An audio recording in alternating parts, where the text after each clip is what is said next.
Oh, hello. Hey, what's up, Scott Balker with Imagination Creation Films, and today it is Friday. It is December oh my God, it's the 22nd. That means it's like 3 days before Christmas, and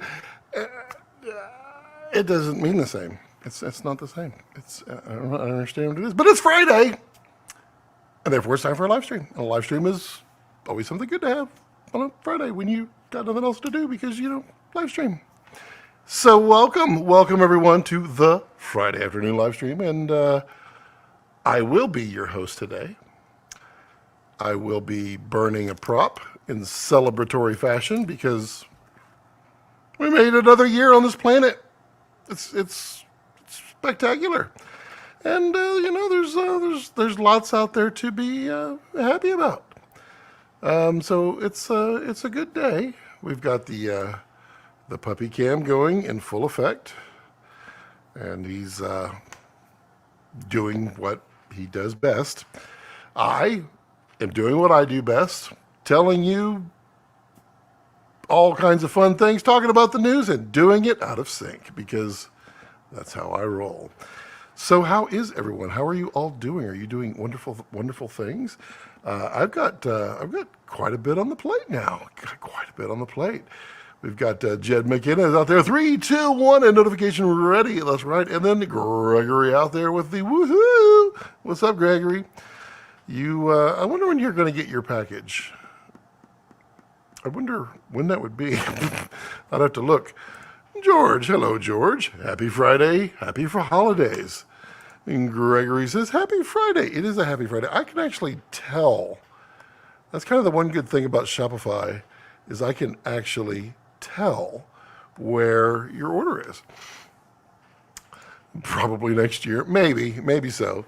If you haven't heard, ScottyBGoods.com is open for business, where you can purchase salt and pepper that is smoked by me personally in delicious apple wood for 96 hours. And it's chef's kiss. It's wonderful. And you can order it yourself from ScottyBGoods.com. And I even have international sales open now, although the shipping can be a little high, so you'll pace yourself.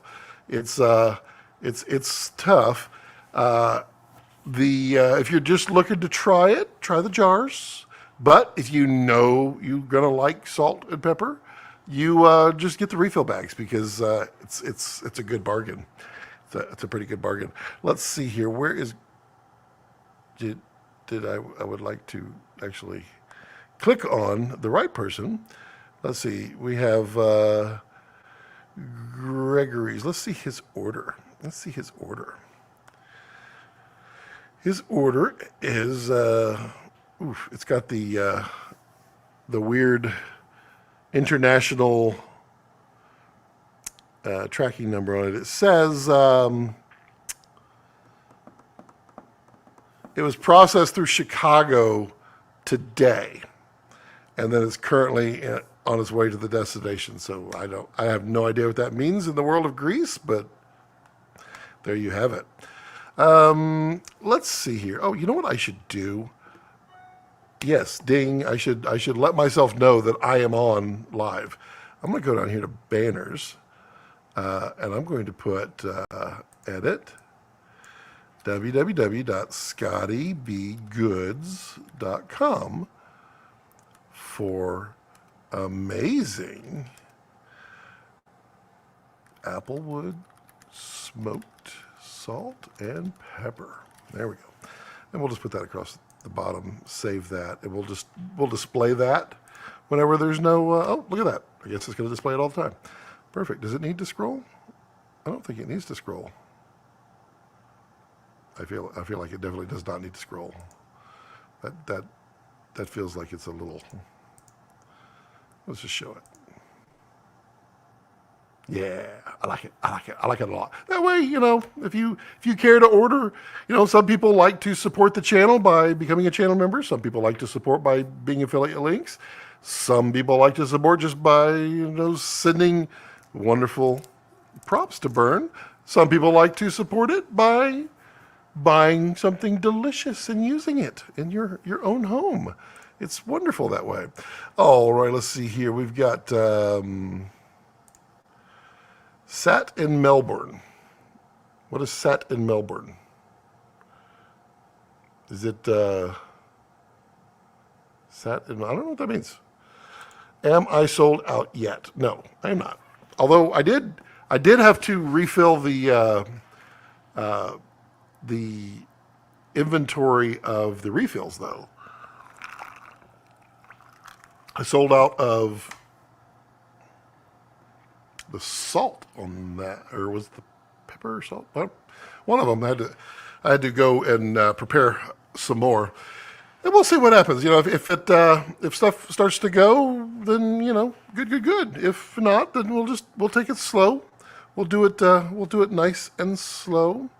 I sold. Let's see, how many orders did I have? We had a total of 27 orders, is what we got, which is nice. It's not. I mean, it's nothing to sneeze at. It's pretty good. It's better if you order a bunch for international order. It's true. Ollie says, good evening. Welcome. Saturday. Oh, it is Saturday in Australia. I forget. Yeah, well, happy Saturday to you out there tomorrow. And good evening, Ollie. How's it going? Dave Will says, yo, I need some of that pepper. Well, you know where I am, dude. What's the deal? Don't be a stranger. Jeez, you and Rex have bonded. You have broken bread together. Come get some of that salt and pepper. And Jed says, let us pray to the R3D gods. Mr. Land comes to visit. I don't know if he will. He's busy. He's busy doing stuff. And it's going to be interesting to see what he's busy doing. But I know he's busy. Very, very busy. But he has not made any indications of being able or wanting or anything to be on today. But he's always welcome if he's like out there in the background, just kind of, and he wants to join, then, all you got to do is just say, give a little whistle, just like that. But I don't know if he's going to.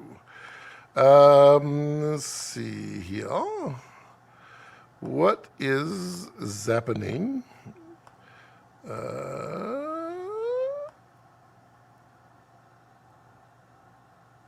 Nice. So, say less, I'm pulling up.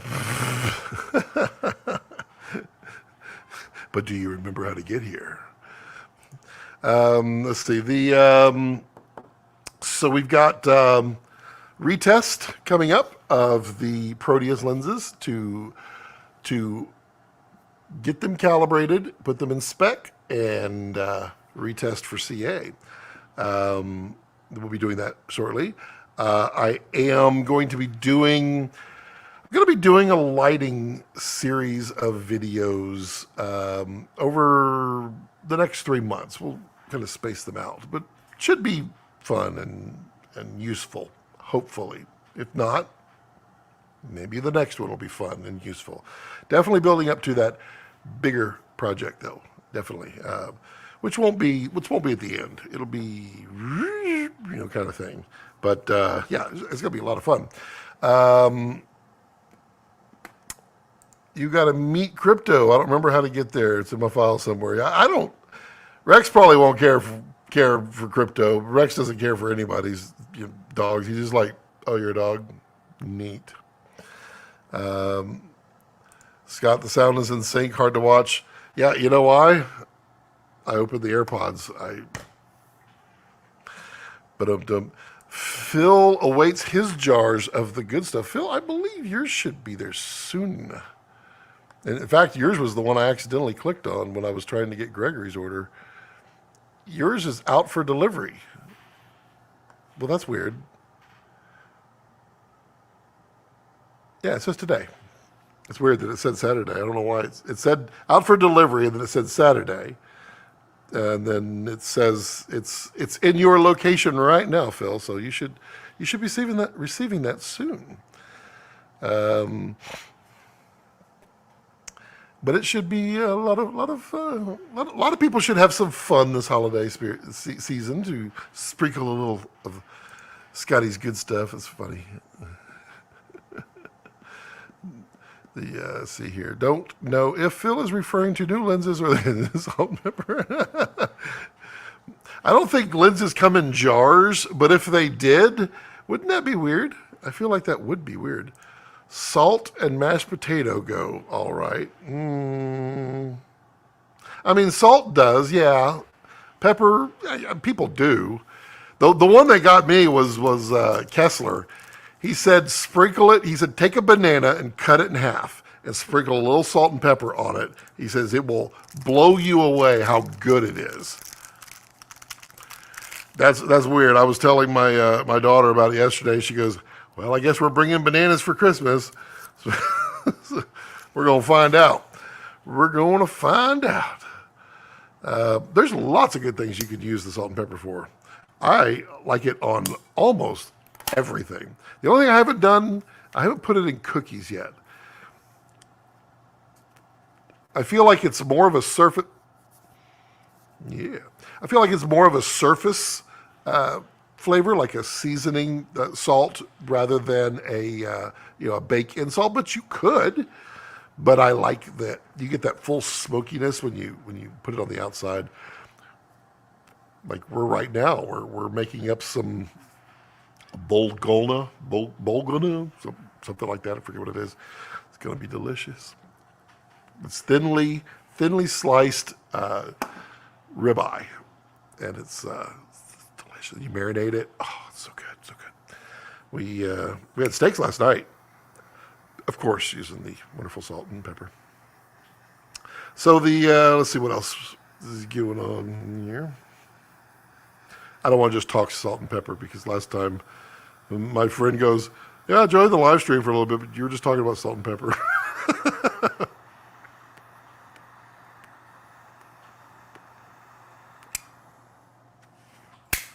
I was like, fair enough. Eric says, getting lots of ads for Suri Anamorphics. Saturn, I think they call them. Any good? I don't know, but Gregory does. And Gregory has some videos on his channel where he demos them. Gregory, do you have an opinion on them that you want to state here? They looked really clean. They didn't look that funky. Is that what I got out of it there, Gregory? Was that you filming 3 military helicopters yesterday? Tyler or Phil says no, but those were some people I have I've indeed worked with before. Interesting. I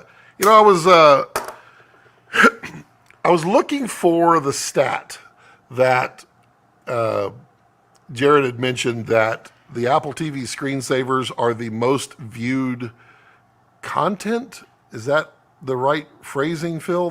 The most viewed video, something in the world, or something like that. I guess as a collective, but the whatever the stats were, I wanted to find it because the funny thing is, it would be hilarious just to post it once.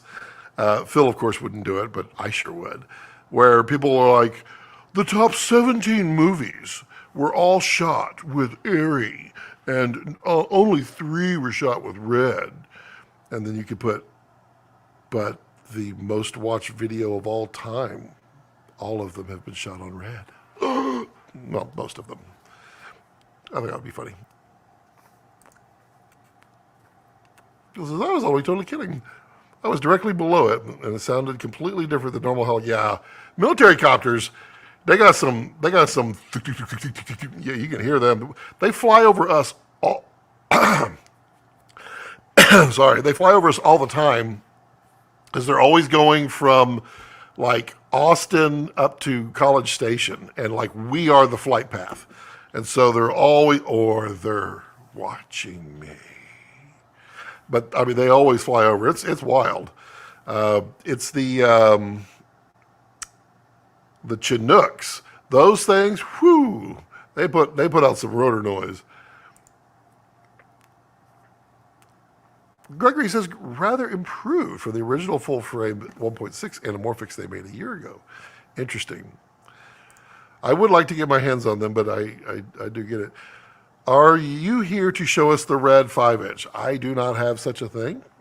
I am not a person to debut that sort of thing unless something magical were to happen, but I am not. And as I understand it, according to Mr. Land, the EVF comes first, then other things later. And we were hoping for Christmas, but kiddies, just remember, Christmas ain't here yet. So, we got like 3 days, technically. Technically, we got over three full days. So, does anyone know if the Batman Dark Knight Rises Batcopter is possible? No. Not like that, no. There are transitionable copters. I mean, that's what what's the one for the military, the transport that's replacing the Chinook. What do they call it? But it's a tilt rotor. So it launches like this and it goes like that. That's the extent that you can do it. It's tough. The Batcopter makes no sense, really. Why would you want this if you could go ahead and just fly with jets? It just makes no sense. Flare is more controlled, nanomorph level weight, smooth rings and outer diameters. Nice.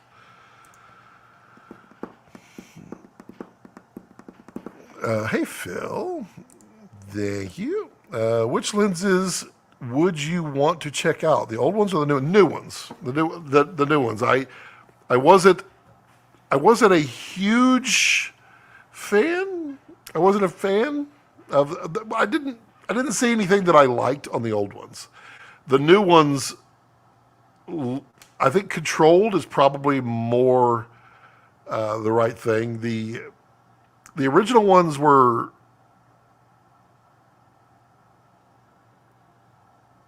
kind of boring. I don't know.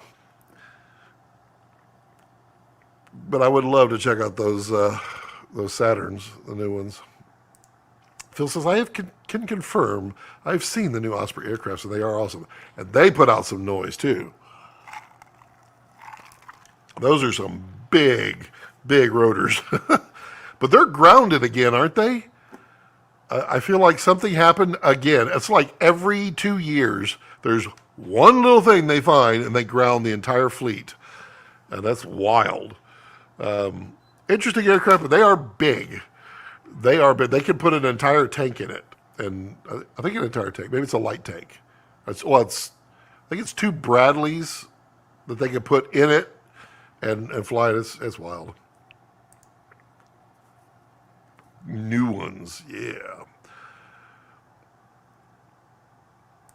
I did see the blue flare on your demo there, Gregory. I got the ones with the blue flare. It's great that they managed to get them to cover full frame as opposed to the nanomorphs, which only cover Super 35. And what's interesting about the nanomorphs is one of them doesn't fit in most PL adapters. I think it's the 27. There's one nanomorph that doesn't work. Well, I mean, it works.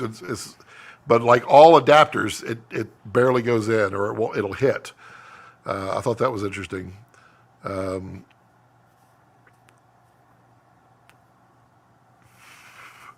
those are only 1.5 anamorphic, which is, I guess it's pretty easy, air quotes this way, to do 1.5s. Well, but they're full frame, so I guess maybe it's not that easy. It's probably easier to do Super 35 1.5s. I don't know. It's interesting. I do want to check them out.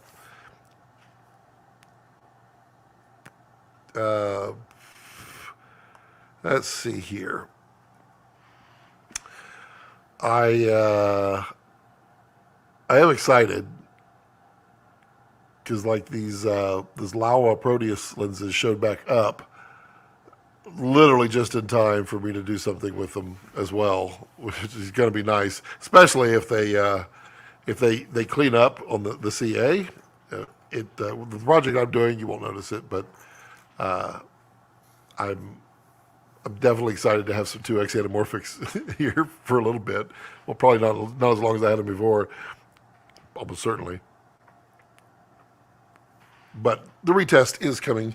Just got them yesterday, broke them out, and set them up, and then immediately cleaned my desk. I got something on my, what is that? Oh, dribbles. I got the dribbles from the drinks here. Someone from Surrey mentioned that a 1.25 adapter for the Saturn is on its way later in 2024, which would turn into 2x. Fun. The adapter world, I mean, I've always been shy of the adapters ever since having the lettuce adapter way back, just because it was a pain in the rear. But I believe on these adapters nowadays, they're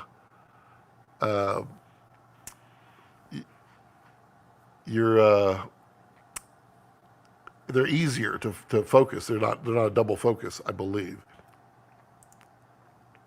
Can't wait to see your test of the Proteus, the retest. Already saw the test, but I do have my Duclos focus chart over here from ducloslenses.com. Great place to get a focus chart. That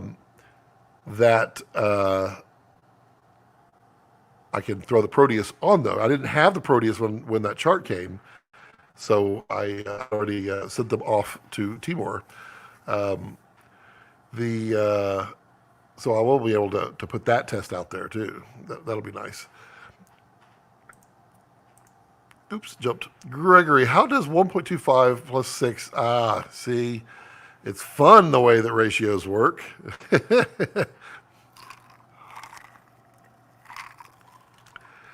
it's not 1.6, they're 1.5s, aren't they? They're 1.5s, but it's it's ratios are funny. Already have the 1 1/4 adapter for the previous anamorphics, but it's massive and heavy. Right, got it. Phil, what are you grounded, Phil, for the rest of the year, or are you going back out? Interested in what Mr. Holland is doing, and then I mean, if Mr. Holland wants to join, you're more than welcome to join, Phil, if you want, because it's always fun talking with Phil. 1.6 Saturns are 1.6. Got it. Okay. Phil says, I am feet on the ground until early January. Very cool. Probably going up, visit the folks, doing the sun thing, and all the fun things. You got your eyeballs on anything that's been announced? That's obviously you got your eyeballs on things that we don't even know about yet. But the Phil is zipping and zagging currently.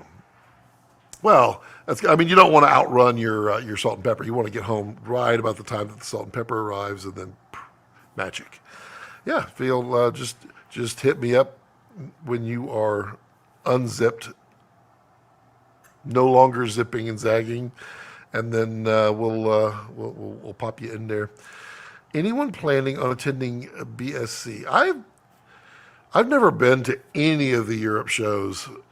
I've often wanted to go, but it becomes a very expensive endeavor for me to go, because if I go to Europe, wife goes to Europe because she's never been and I've never been, and you got to do the right things. So yeah, it becomes very expensive. Phil says the two biggest things I was hoping to arrive on time but didn't see are the IRIX. I know the IRIX 65. I have been like, hello, hi. I'm not sure what the delay is. I would guess the delay is what everybody else is experiencing. There was this massive strike and nobody was buying anything. Yeah. Both were this year things, now both next year things. Yeah. Also, Phil, the 35 1.2, that could be fun. That could be a fun lens, really. But I want the 70 to 150 f2. It's got to be one that fits. Is that my fat head one? I guess it's large. It's large? That doesn't mean anything. I got a fat head. That one's too hot. Oh, I know that. Gimme. The wife's like, I'm not getting on. I was like, you can come on. You can. There we go. We got to just, there we go. Now it feels right. Still got the hat, though. You got to sport the hat. There we go. I'll wear it until it's too hot. The 70 to 150 f2. If that is on par with the 28 to 70, then I might just go ahead and go for that set, because I really liked the 28 to 70. What I didn't like was it felt more photo as far as like how it zoomed, and it might have been the one that I was renting. It just didn't feel as smooth on the zoom, but yeah, it was gorgeous. Phil, what's the verdict on Dullins versus Nisi? Interesting. Mr. Hertzing, happy Christmas. Yes, happy Christmas. Yes. There we go. I should have some salt and pepper. Wait, what happened to my salt and pepper? Oh, it goes away. That's sad. Couldn't I shift it up, though? I think I can. Oh, I think I have to have the ticker, don't I? If I have the ticker, does it do it? Ah, there we go. So wait, then if I go to comments, does it knock it out? Oh, there we go. No, so we'll ticker that. Happy Christmas, Bill. And Bill, almost, you got like 8 days for your birthday. Still waiting on the 16 to 160 f1.4. I heard it was a 1.2 there, Gregory. But if they're doing a 70 to 150, then hopefully they're going to do something like a 15 to 28. That'd be good. Might be huge. Europe shows are pretty dead compared to NAB and Cine Gear. Interesting. I'm back. You are. You used. You're watching on Twitter. You're watching on X. I was like, why do you have a different icon? But that's kind of cool. I guess that's how I know it's from Twitter. Nice. You're the one. You're the one person watching. Luca. Hello, Luca. Hi, friends. Phil says Nisi versus Dullins are extremely different lenses. I own and enjoy both, but Dullins have a more of unique quality to them despite being a bit slower. Nisi has more focal lengths, though. What's Phil, on the Nisi, what's your least favorite performing lens of the Nisis? I was asking this with a couple people who have used them, and I got to play with them a little bit in June, and I had my opinion as well, and it's been matching a couple of other people's opinions, and I'd be interested in that one. Dullins has an entirely new line, but yeah, Dullins is going to send me a set with something else that Phil probably already knows about soon to do a review on. So that'll be fun. Heard about that too. Yeah. Got a pretty decent offer on the Dullins for whenever I decide to take the plunge. Nice. Very nice. Ollie says, Phil, do you use one set of lenses on your aerials or do you mix it up? Ooh, good question. My Nisi set is pretty good. I could make some light statements about the 14 or 35, however. Interesting. The 14 was mine. Several other people said 14. One other person said 35. So interesting. And it's not a, it sucks. It's just there was something a little bit different about it, in my opinion. Why don't they call it X Twitter? I assume it's because everything that he does is like one letter because he thinks it's cool. Model S, Model Y, Model 3, Model X, X everything. His kid's name's X. I mean, yeah. Aerial glass depends. I bounce between 2 to 3 prime sets and 2 to 3 zoom sets, depending on what I'm doing. Oh, that would be a good question, though, Phil. So, if you don't want to mention which ones, that's fine. If you do want to mention, that's cool, too. But I would be interested, like you said, depending on what you're doing. What draws you to do one lens set over the other for the aerials? What types of aerials draw towards one lens set over other lens sets? Interested in that one. Is Rex wearing a Christmas gadget as well? He is not. He is, oh, you know what we can do? Oh, I got it.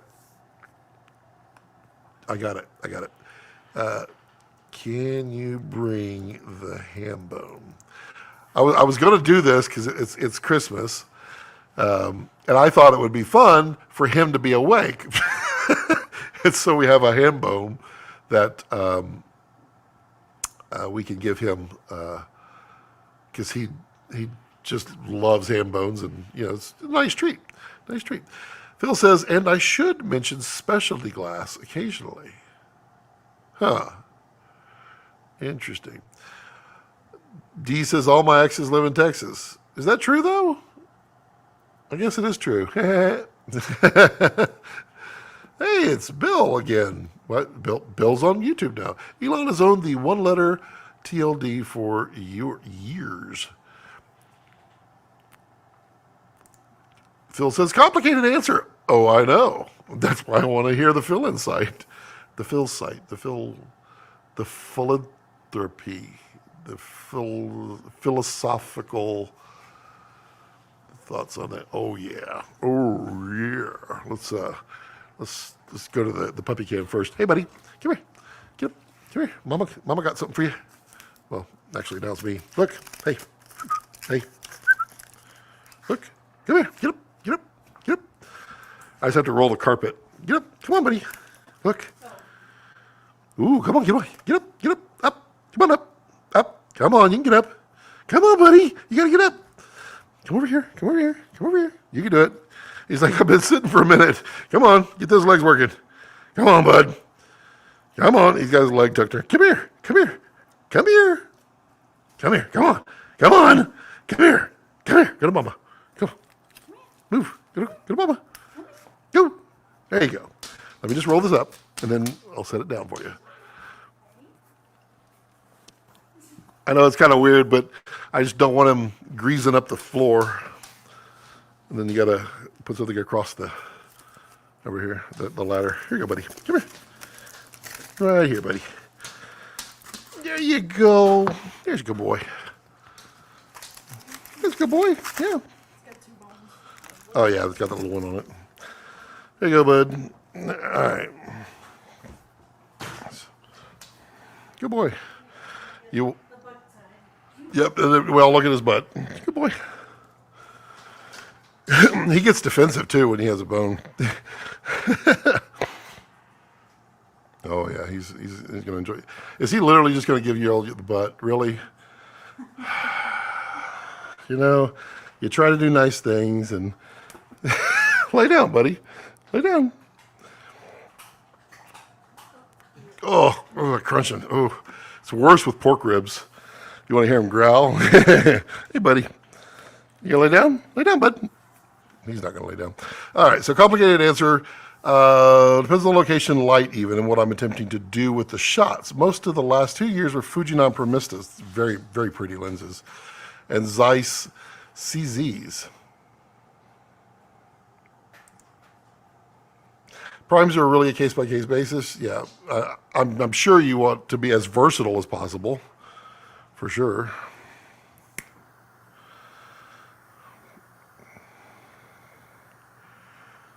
Would you literally lay down, dog? Lay down, pup. There you go. Go, boy. He'll get tired of standing up. Jed says, dogs are the best. They are. Except when they're crunching on bones. Man, I don't even know how they can just bite through a pork bone.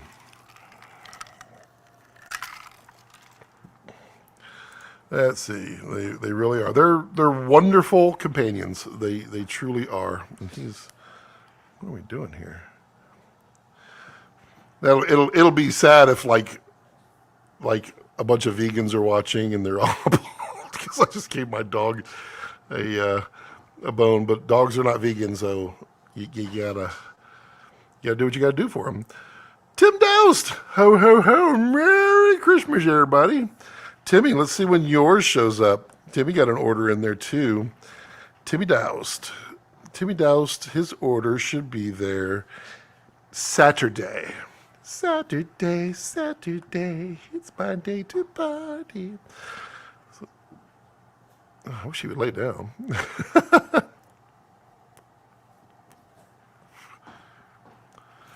Lay down, buddy. Lay down. They good?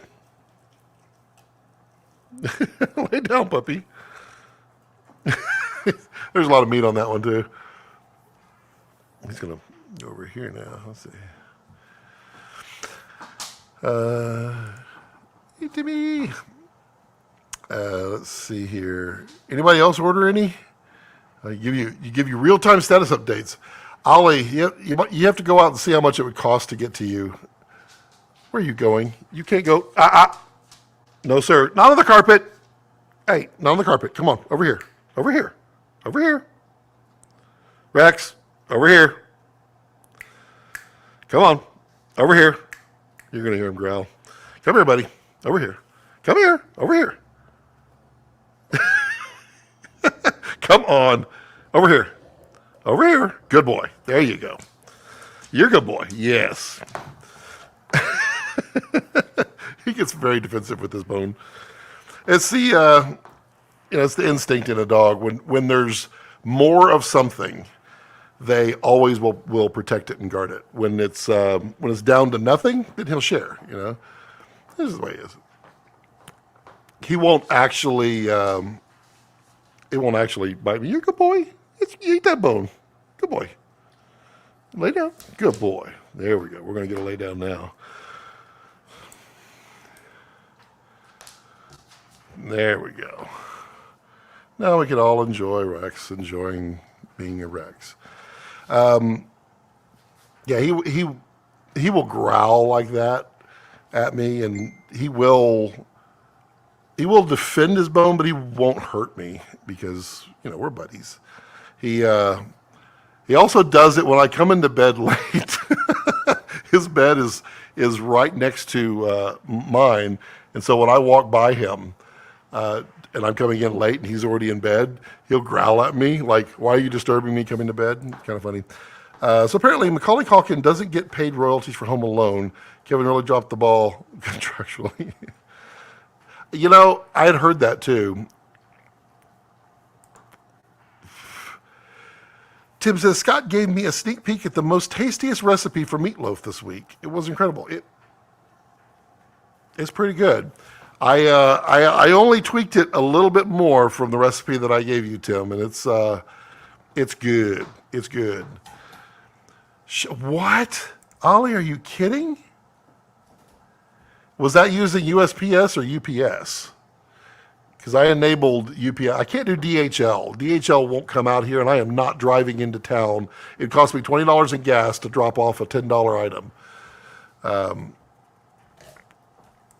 Scott Goldberg, hey. Happy holidays to you, sir. Thanks again for all your help on the Shelley Duvall shoot. Yes, it was a blast. I enjoyed helping, a little bit of that could. But I'm looking forward to seeing that. It's gonna be cool. I have my autograph. I love it. Bill says, fun fact: dogs are not vegan, but can survive on a vegan diet. Cats, however, are obligate carnivores and require. This is true. Cat cannot survive off of vegetables. It's not possible. They will die. And no one wants to do that. Brother, what is your camera setup? This is an amazing setup for something like this. I'm looking in to get something like that. Right now, it's that's just the Canon R7. Rex is on an R8. And I'm just doing the ATEM Blackmagic here. I'm low resolution because I'm not going to pay the $50 a month for StreamYard's Premiere when Starlink is not giving me the most awesome speed for uploads. But when it comes to everything else, it's all lighting. It's all, I've got lots of nice lighting going on here, and then, well, he's just tearing that up. Hey, look, there's an Analux in the background. Is that good, bud? Is that good? Going for the easy? Yeah, it's relatively easy nowadays to get a good live stream setup going. I mean, literally any camera. You have C200s, is that right? You can use a C200 to get something like this going. They'll stream out. Meat and Loaf episode on Raw Cuts soon. Yes. I thought I was going to get to shoot it before the first of the year. But no. So the first one will actually be the prime rib one, which we are doing on Monday. We'll be shooting that. And then we can do the meatloaf. The meatloaf will be done by then. I only have one little tweak I want to do on the meatloaf. I've got to get a ratio back to the way it was. I over ratioed on something, and it didn't hold together. So I gotta keep it's all about ratios: dry, veggie, meat. You gotta do it the right way. But I will say this, and this really does help. And people don't believe me. They say it doesn't work. They're wrong. Half a stick of butter, and you cube it, little tiny cubes, and you stick it in the freezer. And then when you're mixing up your meatloaf, you put the little cubes in there so they're intermixed. Helps keep it moist. Oh yeah. We also did on the this last one, we made our own the sauce that you put on top when you bake it. The fundamental ingredient is ketchup, but we went ahead and made our own ketchup this time, and that was worth it. That was worth it a lot. It was really nice.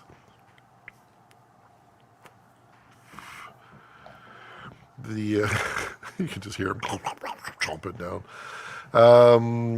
So let's see what else is going on out there in the world. Bill, you been able to watch your TV yet? Ew. What?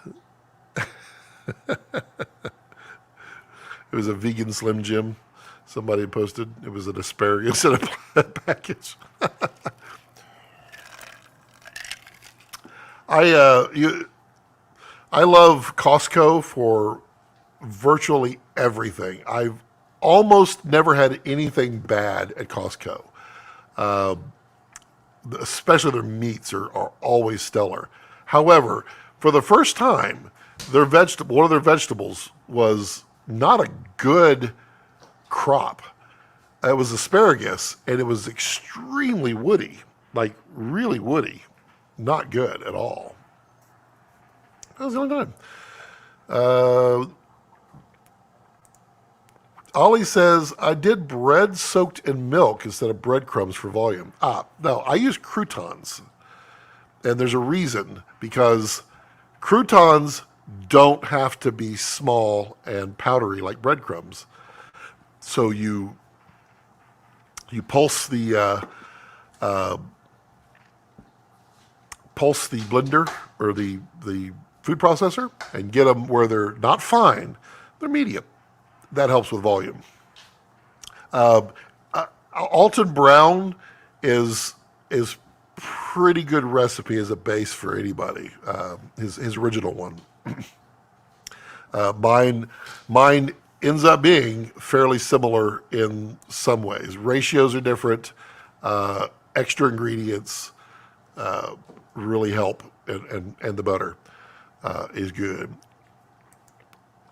But I haven't tried bread soaked in milk for volume.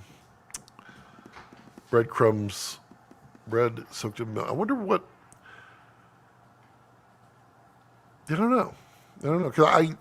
Because I feel like I want things to be crunchy in the meatloaf so that when they break down after being cooked, they're not soggy. They're not crunchy anymore either, but they're not just dissolved away. Bill says, waiting on the TV mount still. Oof. That's bad. I occasionally make cranberry ketchup. I could see that. I just bought some, I think it's cranberry chipotle sauce. It was at Costco, and I was like, that sounds delicious. So I'm interested in trying that. I also bought some mango hot sauce, or not mango hot sauce, mango salsa. It was really cheap. Yeah, that was also not good. That was in fact really bad, like really bad. Also, the Diet Pepsi that I had when I was there tasted literally like Simple Green. I don't know what thing she got it out of. Maybe she got it out of the Simple Green container, but I don't think so. Tyler says, what's your favorite holiday meal main dish to cook? There's two. There's my favorite has always been turkey because we don't ever get turkey. It was like turkey is one of those that I want year round, and we really ever make it only on Thanksgiving, sadly enough. We have them in the freezer, and we just don't make them that often. So Thanksgiving, that holiday area, turkey, always a turkey, and smoked, very good.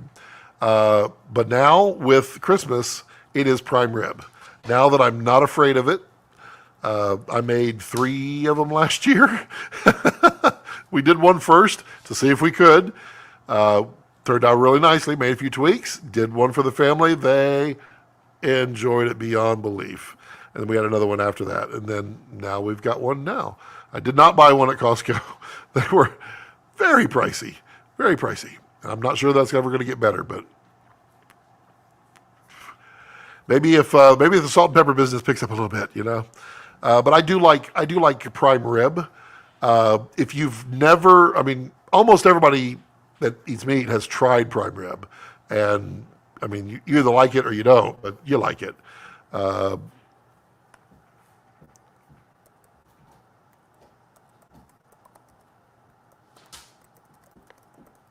just remembered we got to make horseradish sauce. But if you've never tried making it, it's not that hard. It's scary, and I get it because you're talking about, you know, anywhere from $70 to $130 piece of meat. It's intimidating. Oh, she says we got it in the fridge. But honestly, you can't really screw up prime rib. It's kind of funny, you know. It's a low and slow until it's done, and then you put a little sear on it. It's delightful. It's just delightful. What's yours, Tyler? Brandon, Merry Christmas, buddy. Merry Christmas to you, Brandon, and your family as well. I haven't seen you jump onto the Amaran 300C hype train. I find that it is a good light. It's a good light. However, I have a 600C. I don't know. The thing about the Amarans are really good, I think, for in small studio, non-location anything. I think Amarans are just, they're designed for that. And so I use a lot of Amarans in here for the things that I don't move. That's Amaran, this main light right here. That light right is an Amaran because they don't move. They stay stationary. That one's mounted to the ceiling in the theater. This one is now out of the way. And they're perfect for that, I think. The 300 is a nice jump up for sure from theirs. I don't want to dive too deep in the Amaran line if it's not something I would directly use in studio. And I have everything that I would directly use in Aputure already. So, I mean, it's good light. I just, Amaran is a different class of light. But yeah. And also their 300C, the ellipsoidal that they have for it, it's pretty good for the price. If you're making cranberry sauce from scratch, I can give you the recipe. Well, Gregory, if you have recipes, bro, don't just hold them, share them. You know how to share. I'm happy to. I mean, if it's something that I truly love and then I start making it and then I adapt it or whatever, I'll call you out. I was like, hey, Gregory gave me this recipe. We worked from there. Is this, hey, Brandon? You have to squeeze the excess milk, of course. Yeah, you definitely don't want too wet. That was what my ratio. I put too much vegetable in this time. I wanted to see how much vegetable flavor I could get in the meat. With meatloaf, a lot of people, what they don't like on meatloaf is you take a bite and you get the flavor of the outside, which is your tangy sauce, and then it's just meat through. And it's always the same texture meat.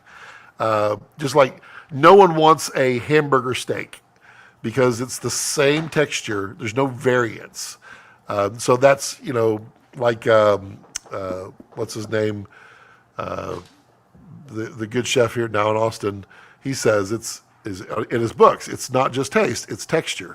It's true. It's texture, it's taste, it's presentation, it's all of the above. And so I went much higher on the vegetables, and it was fine until the last 10 minutes of cooking. The last 10 minutes, you kind of went split open. I was like, nope, too much moisture. You definitely don't want that. Hello, Gregory. Brandon says, excited for my salt and pepper. Let's see where yours is.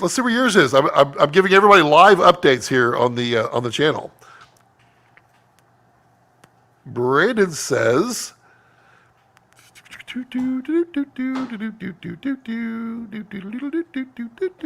in transit. Well, that's not super helpful. Come on. No, it actually says you're supposed to get it today. No, there's no way you're getting it today. It's in Denver right now. You're not getting it today. Why does it say you're getting it today? Nah, it's because it's the post office. You gotta love them.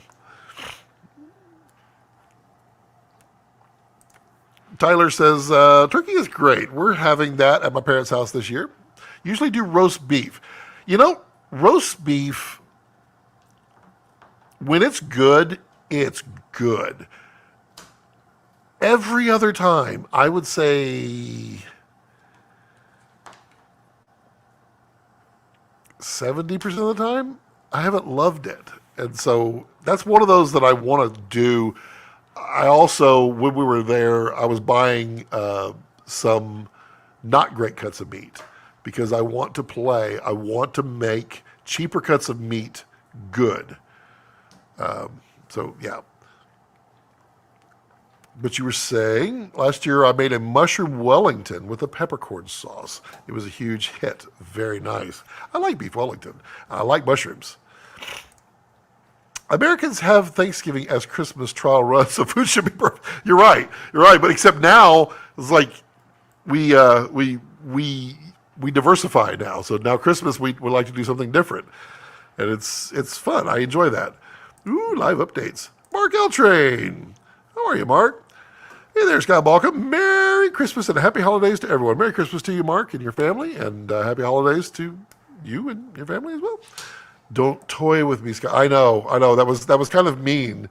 I was just reading the updates, and then I looked down at where it is, and it's kind of like every delivery I get. It's like, you're getting it today, and I look, and I was like, it's still in China. How am I getting it today? Roast beef is best cooked with the bag. Interesting. Otherwise, it's too dry. Well, roast beef can get dry. It's also one of those two that I almost want to do kind of like a beef Wellington, but also like pork loins. Pork loin you can cut into. This is like a cooking show today. I should simulcast this both on the other channel. On a pork loin, what I like to do is when I'm cooking the loin is you kind of unroll it. You cut it like an inch thick and you unroll it by cutting it. Then you roll in, or you put a bunch of seasonings, butter, all kinds of stuff on there, and then roll it back up, and then tie it all up. And I like that because pork loin, not as a pork chop, is like roast beef in that it's like the same exact texture throughout. So you want to do something to break that up. Juicy roast beef, yum, yum. Hands down, hands up, who here hasn't ordered any salt and pepper? No shame if you didn't. More for us, just curious. It's a fair thing. Nobody has to order anything. I do want to get some. Ollie, did you look at UPS or was that the Postal Service? Because I'm interested, because I added it. It wasn't on there before. I want to see how much to get you some here. My meatloaf glaze. Ketchup, a little Sweet Baby Ray's, a splash of Frank's hot sauce for cayenne. You do want a slight kick in your sauce. I like to use the Cholula Chipotle sauce, which if y'all haven't heard, if y'all remember, actually probably 2 years ago, that stuff is incredible. And we buy it by the gallon, literally. But that goes in there. Also, we do a little apple cider vinegar, give it a little bite, a little bit of brightness, a little bit of upper edge. I call it tweeters. I think of everything in sound, so it's like I want a little bass, a little mid-range, and I want some tweeters. For cheaper cuts, try sous vide. Oh, I've sous vide for years, many hours of low temps. Take it out and scorch it for finally. Yep, I've got a scorcher specifically for that, and a place to do it, and it helps. It also helps getting it cooked thoroughly, because if you overcook it or undercook it, it can be bad. Now, for the cheaper cuts too, I have noticed that you don't want to cook them like medium rare. And I don't like anything kind of cooked more than that, but they aren't near as tender enough. At medium rare, they have great flavor, but you're sitting there chewing on it forever. Oh, I remember that. Remember that one site that said you could take a bunch of salt and make any kind of meat taste like steak? Yeah, that was actually, gosh, Bill, when was that? That was like 2008, I think, when that was. And it was, you coated the steak in salt, completely cover it in salt, and you put it in your fridge for 24 hours, and then you bring it out, and it breaks it all down, and it turns it into filet mignon. Is what it was. Nope, turned it into a salty piece of meat. Is what it is. You wipe it all off. Actually, you wash it off. Is what you're supposed to do. And then you don't add salt to it because it's got it. But yeah, it was not good.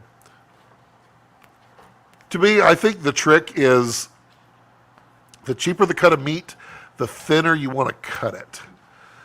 I think that really helps. And I also find, a lot of people, like when they do their steaks, like they cut into like little bite-sized pieces, cubes. I don't do that. I cut everything into long, thin slivers.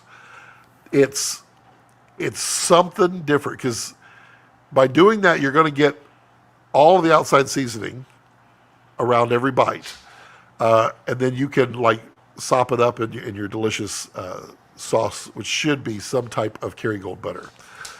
Ollie says, Gregory, reverse sear technique. Yep. Is prime rib on Cool River level? Oh yeah. It's not that big. Those were some big prime ribs, but it's in the quality. Oh yeah, it's good. It's real good. I don't know what a Cool River prime rib would cost today. Wow. I bet you it's $75 just for the steak.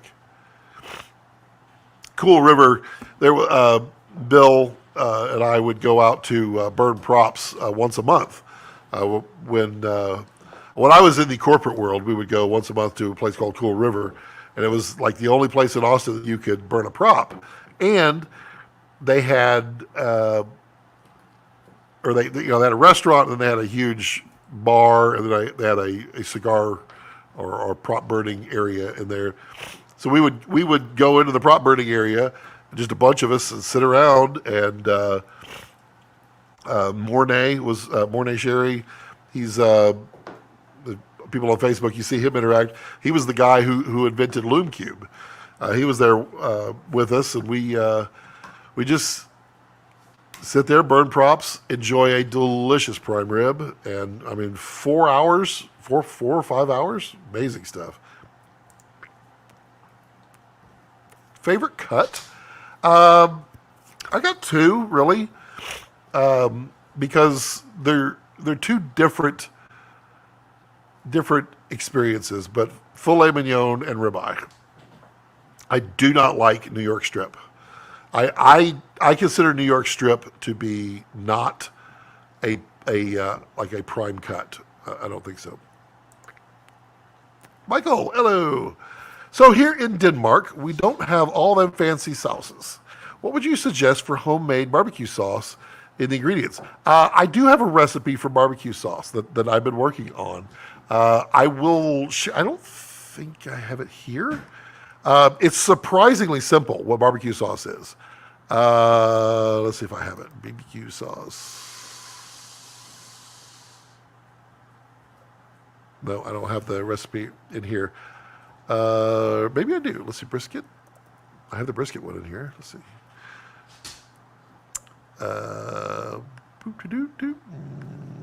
Nope, the sauce is not in there.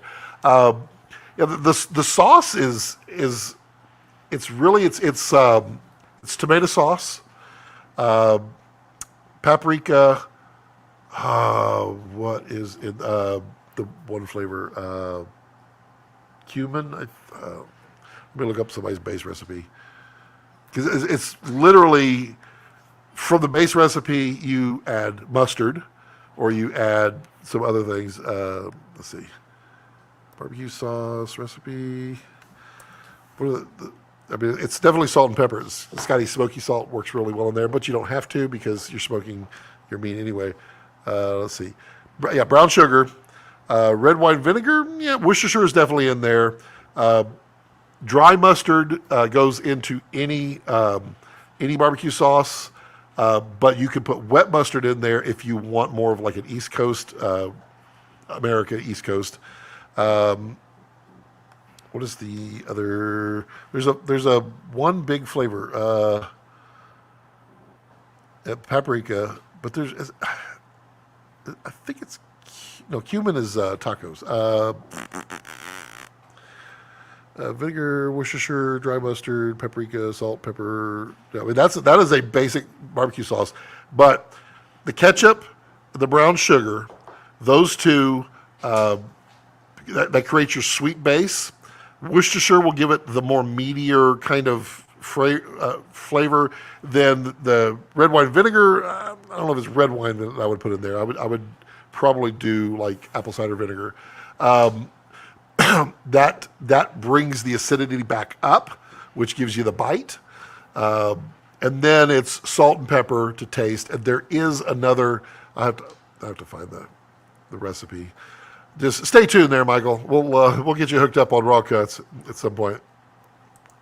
And if anybody has any question that's not cooking, I'm happy to talk about filmmaking.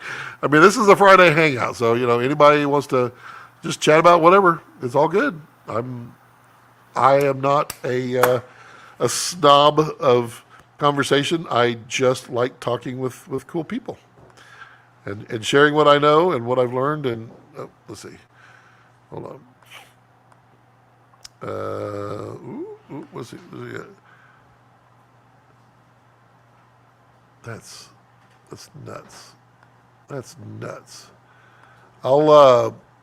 Did you sign up, Ollie, as a customer? If you did, I'm gonna go in there and create an order and see if what I could do on shipping with the other methods and see if I can get something to you.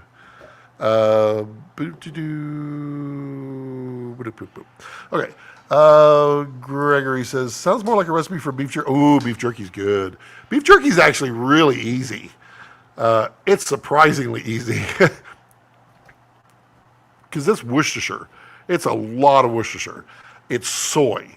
If you put soy sauce, it's magical. And then it's a little salt, a lot of pepper, and then where you want to take it from there. You want some spice in there. A little spice is always good.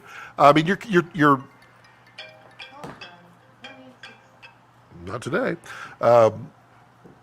You want on the jerky, you want a little bit of tanginess. I always like to go for like a teriyaki, which is more like a brown sugar base in there, and then you're breaking that up with some vinegars and such. That's super easy. Chris Flores, why does my EVA1 image look richer and thicker than my S1H? Is that a mental thing or is it a cinema cam thing? Well, so understand that your S1H is a completely different sensor than your EVA1. EVA1, that is a Panasonic sensor, right? That was like one of the last Panasonic sensors. The the S8 or S1H is that's a Sony, isn't it? I believe it's a Sony sensor. From there, it's how they're adapting, and this is the color science that goes into the cameras. How are they adapting this flavor to get to a flavor that they're comfortable with? You should be able to push your S1H to look like the EVA1. That shouldn't be that hard to do. The S1H,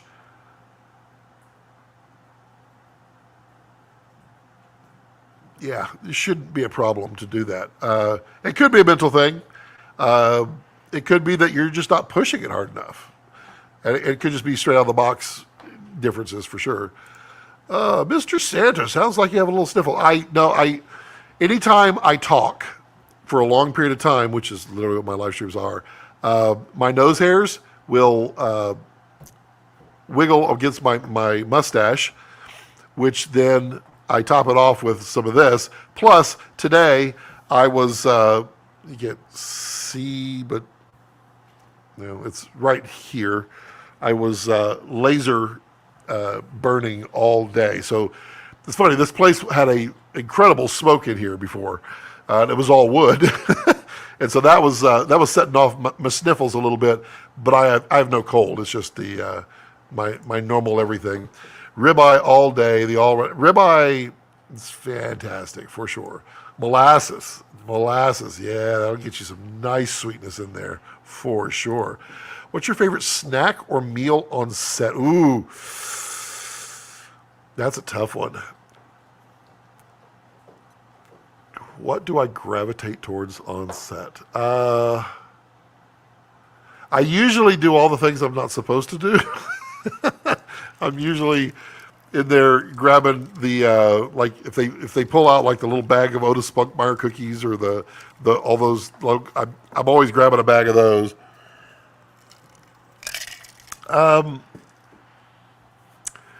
What was it? There were a bunch of things they were doing on the last feature. They would bring these bags of, I don't know, some kind of chocolate crunch. Oh my God, it was insane. I'm usually I'm losing weight on set when I'm on something longer. I'm losing weight, which is weird. It's fine. So I get to do all the bad things. But I do like the Welch's snacks, the fruit snacks. Black garlic, balsamic vinegar goes in almost everything. So good. I hear you. I am going to make black garlic, and then when I figure it out right, which shouldn't be that hard. I mean, it's really not that hard. It's so time consuming. The real problem is with black garlic the way I'm going to make it is in my rice cooker, but we use our rice cooker, so it's I never have enough time to make it. It's kind of, you know.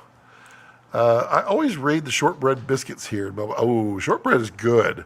Shortbread is one of those that, you know, you have like a couple of little shortbreads, and it fills you up. It has such a, because it, you know, it sucks all the moisture out of your mouth. It fills you up. I do like those on set. Those are nice. You should definitely be on Chopped. I would fail miserably. I'm not into cooking, so I didn't ask questions. Ask a question, Patrick. Come on. Also, Patrick, why aren't you into cooking? It's another creative outlet.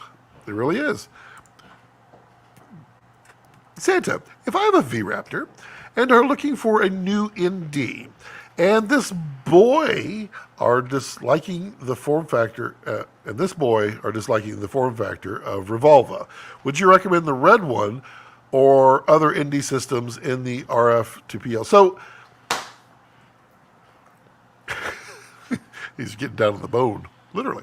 The red one is really nice. The biggest complaint with the red one that everyone has is the price. In the V-RAPTOR world, I think the price is negligible. You're talking like 15%. That's nothing. When you're talking Komodo X, now you're talking 35, 40%. 40%, I guess. When you're talking Komodo OG, it just doesn't make sense. And I completely get that.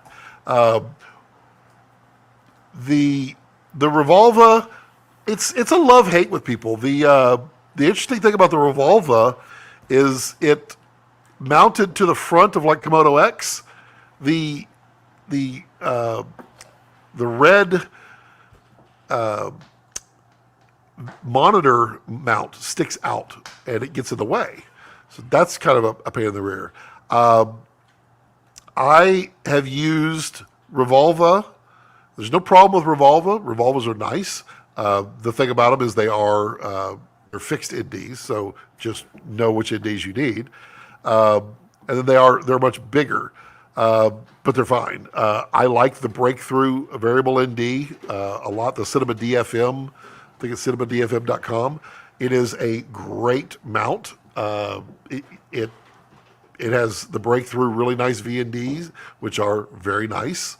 The mount is secure and solid, really good, and it's affordable.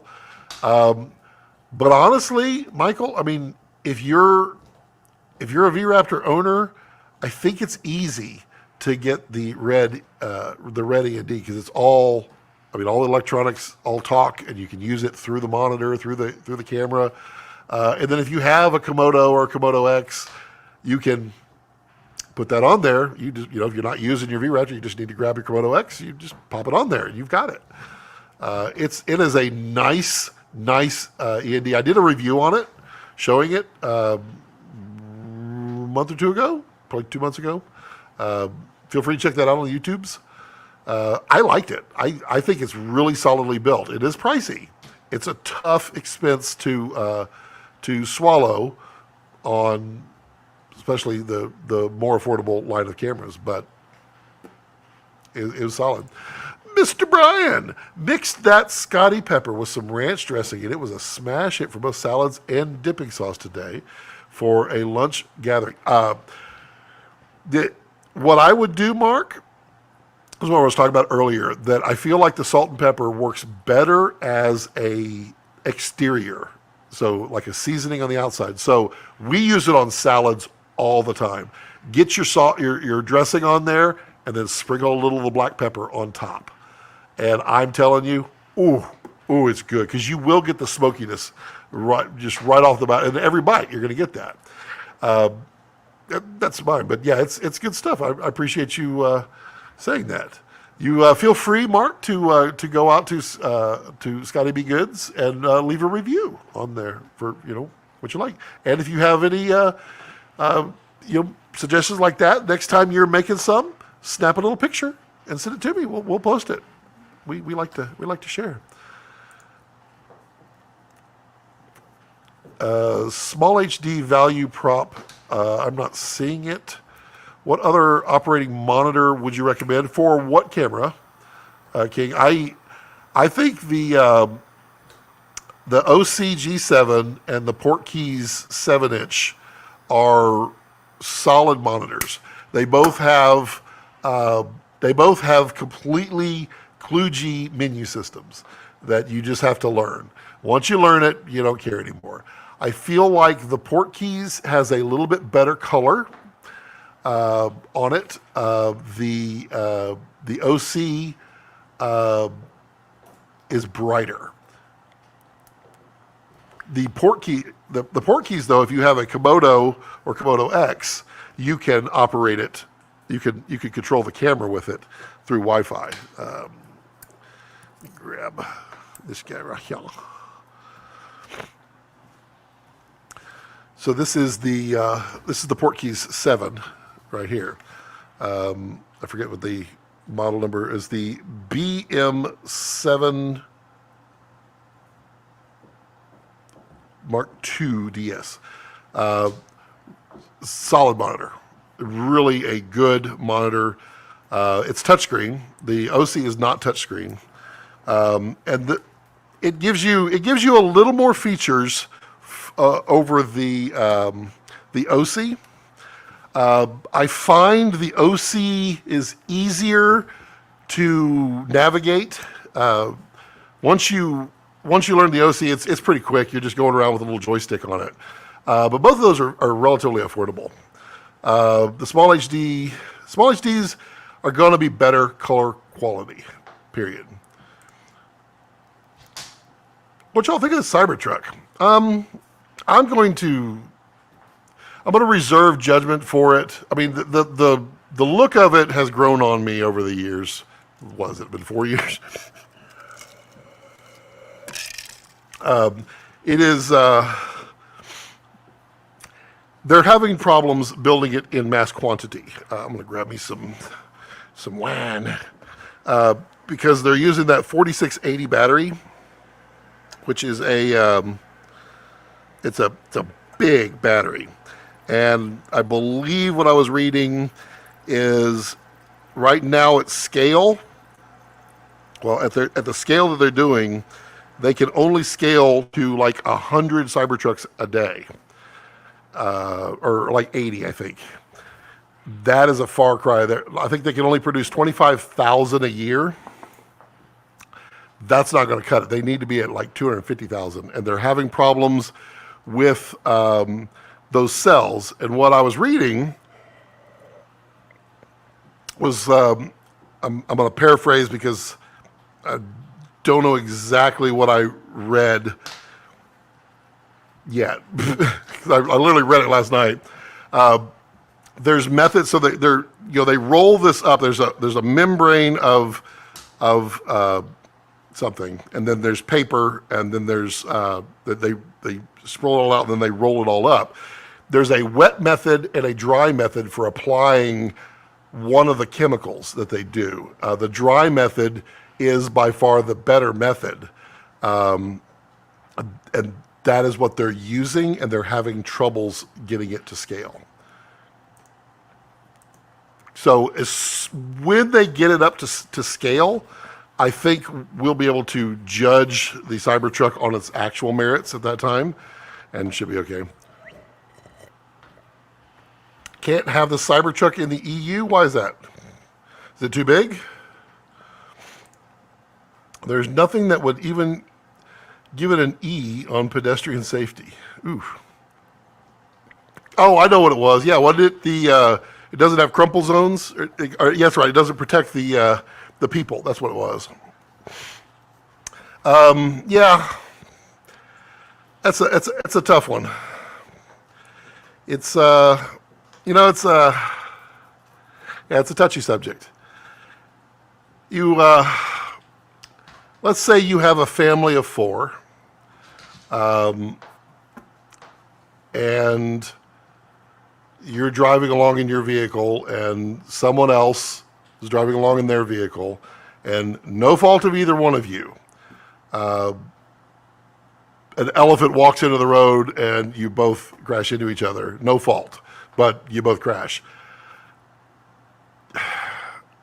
It sounds selfish, but every human on the planet at that moment wants to be in the safest vehicle.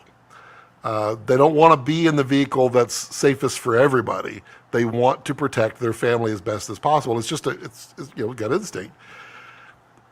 It's kind of like the little smart car. They say, though, the smart car is super, super safe. You can put a giant truck on top of it and all that. That's fine. And it is fine against like a stationary target. But when you have mass, if you take a 2,000-pound vehicle and an 8,000-pound vehicle and you hit together, it's not they're both safe. The 8,000-pound vehicle is going to cause more damage in the smaller vehicle versus the bigger one. That's just math. I don't want a small car. Because things happen. I mean, I hit a deer, it caused $5,000 in damage to my van. And the deer, I mean, you couldn't even tell much of the damage on the van, but wow. I get it. It's tough. If people were just not on their phones and driving safe, I'm a safe driver, so I'm not worried about hitting somebody. I'm always watching, but I mean, I'm not worried about hitting somebody. But if people would just be better drivers, then we could all have nicer cars. My guess. My opinion. Joseph Ross. I know I'm late to the party. How do I get my hands on the Scotty Salt? Joseph, I'm so glad you asked. Right below, there is a website, scottybgoods.com. Go there, fill out your information, and you can choose a couple of products in there, and they're available right now. They ship out the very next day. So we're busted on that. It's really good. Scotty. Yeah, I mean, I recommend both. I know people look at it like, I don't know if I like this one or that. Both. It's really good. Gregory, yeah, we won't see Cybertruck for a while. I'm sure they'll come up with something that'll make it work. But then again, maybe Elon won't compromise. Who knows? So my best hopes, rest of the Rivian. The Rivian is a nice vehicle. It really is. It's definitely more of a luxury. What was that? Oh, I was like, how did glass sound out here? Rivian's more of a luxury feeling interior, whereas like all the Teslas are more they kind of thing. Sparse. The Rivian is pretty rad. Yeah. I know lots of people that own Rivians, and they all love them. I still own my Strata and Bright Tangerine V&Ds, but I'm using the Red A&D pretty much for everything since launch. Controlling it through camera is amazing. Only downside is not being able to go clear internal. That is a downside. And I mean, I studied it for a little bit. I'm not smarter than Red engineers, but I always want to give it my thoughts. And there was no way. There was no way to do it without making it huge. And that was just not going to happen, because nobody's going to want a giant thing on the front, and where you could interchange them. Can you adapt? Yeah, I don't know the answer. Phil, do you know the answer to that? I did not have at the time. I did not have the Canon camera to try it on. Can you put the Red E&D on a Canon? I suspect it would work, obviously not through the Canon, but you could use the buttons on the side, is my guess. Patrick says, here's a pick your brain non-red scientific question. What's the difference between electronic ND, in-cam ND, circular ND, and ND filter plates? There's no circular ND. Electronic ND in its purest form is simply there's more to it than that, but if you think about like an LCD monitor, an LCD monitor is a thin film of pixels, but they're not. They're cells on there. Behind it is a white, soft light. If you take the soft light out, you just have the thing, you can hold it up, and you can look through it. And then if you apply an image to it, then it would go, well, white would be clear, black would be all of the pixels would be black. So an electronic ND is essentially that, but they're building them differently than that. I know Panavision's is that, where you can apply basically electronic current to it, and you are activating the pixels on like a grayscale. That's kind of your ND. In-cam ND can be electronic. It can also be physical, or it could also be a dual polarized lens set, which like a lot of the variable NDs are literally a polarizer filter. You know, if you put a polarizer filter like this, or you put a polarizer filter on, you look through it, it's got wavelengths can come in one way, but not the other. So that's how you get those reflections. By rotating it, you can change the orientation of the sun, and you need to be perpendicular. 90 degrees to the sun is the best, and therefore it takes away reflection. A variable ND based on polarizers is two polarizers, and they're like this. So if I do this, now I can't see it all. If I do this, I can. Well, it's the other way, but that's what you're doing with a variable ND. Internal variable NDs can be either. And why you find that it's always a clear drop-in and then an ND that drops in, because the polarizers themselves have an inherent ND to them. Well, they have an inherent change to the brightness that can come through the glass. So it knocks it down about, like a 0.3, and then you do a second one, and it's now 0.6, which is why it's always 2 or 3 stops is the base of it, and then it goes to like 11 or 13. Now, the negative with them is that when you get to the full, where they're both blocking all the light, you actually get some funkiness that occurs. It does not, it is not clean all the way through, and it starts to put a little X pattern in the middle. So what manufacturers do is basically they limit the rotation so that you can't get to that point. Canons, I think you can actually start to see the X when it forms. A lot of the cheap ones on like Amazon, if you just buy a variable ND cheap one, you're going to get the X. Just crank it all the way, and you'll get a nice blue X right in the middle. And then ND filter plates are literally a single-coated glass sunglasses, so to speak, just like sunglasses. They have a coating on there that darkens it in a single optical plate.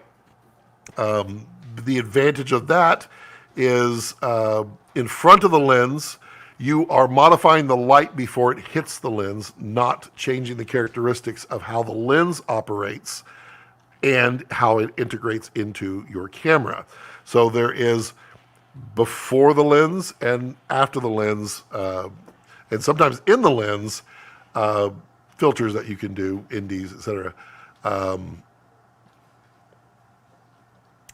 And they change, they can do funny things at times. Sometimes they don't do anything, but they can do funny things to the lens. So you have this beautiful lens that you really love, and you put one behind it, and if that lens doesn't like having things behind it, you could get some light refractions in there that changes things.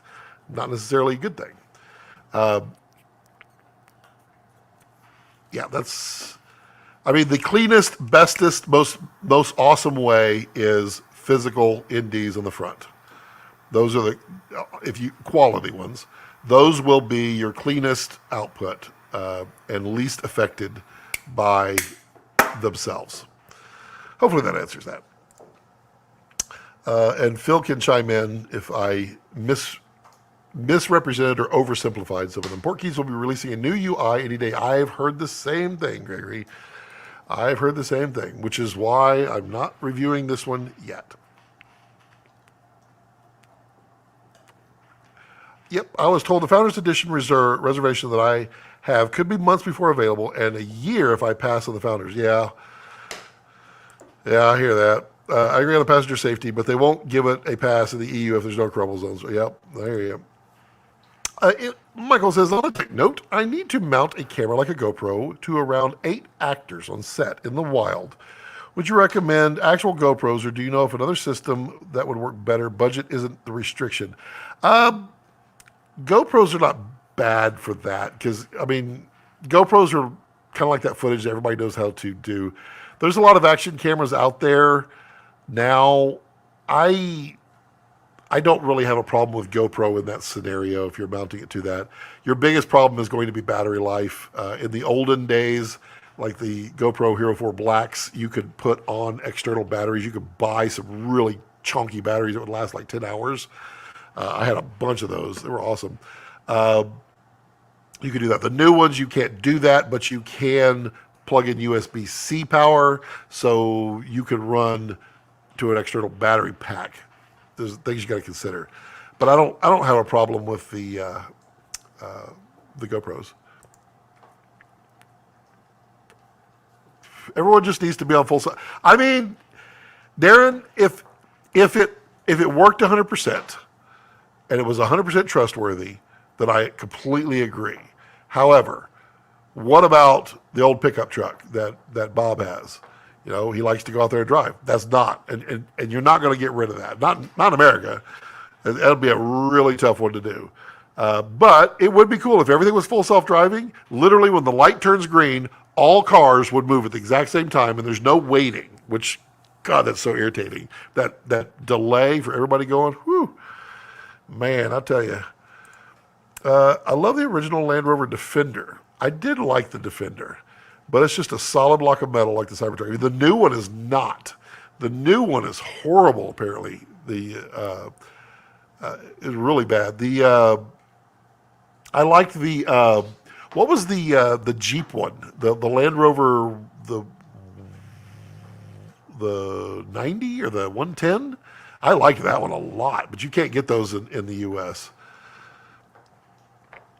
Well, you could get some. And then the Defenders you definitely couldn't get for a long time, the old ones. I agree. At the same time, you'd want your loved one to be, God forbid, hit by the safest also. Yeah, it's tough. I say it's selfish, but I don't think it's actually selfish at all because you will do anything to protect your family. That's just life. So, yeah. Camille from the Netherlands. Hello. How are you? Good question. I literally haven't tried it. Well, Phil, there's your homework, sir, when you stop zigging and zagging. Pop it on any of your Canons and just see if it works. I bet it will work. Obviously, it would be hilarious if it showed up on the menu. I'd be like, Red Canon, what y'all doing? Rex is busy. Yeah, Rex got him a bone. He's all happiness now. How is that, buddy? Is that good? You like that? There's still meat on it. You see how he protected himself? Full self-driving in Europe. I'll get back to you in 12 years. Yeah, it's a tough one. I mean, I am one of those guys that never wants to be in a position where I don't have like a full manual car that I could just drive. Like I've got a 4Runner out here. It's a 2000. I can work on that thing all day long. I can make it sing. It's no problem. If it falls apart, I can fix the whole thing because it's not such an electronic beast that it has to be. There's some electronics in it, but it's pretty good. And I would flat out, without question, buy a 1980 pickup from Chevy anytime I could find one that was reasonably priced because they're cool. And there's not a single electronic thing on it, which means I can do whatever I want to it at any time. I like that. Wow, I got through all the questions? Weird. Come on, ask some more questions. Put some more camera questions in there. I like those. Those are fun.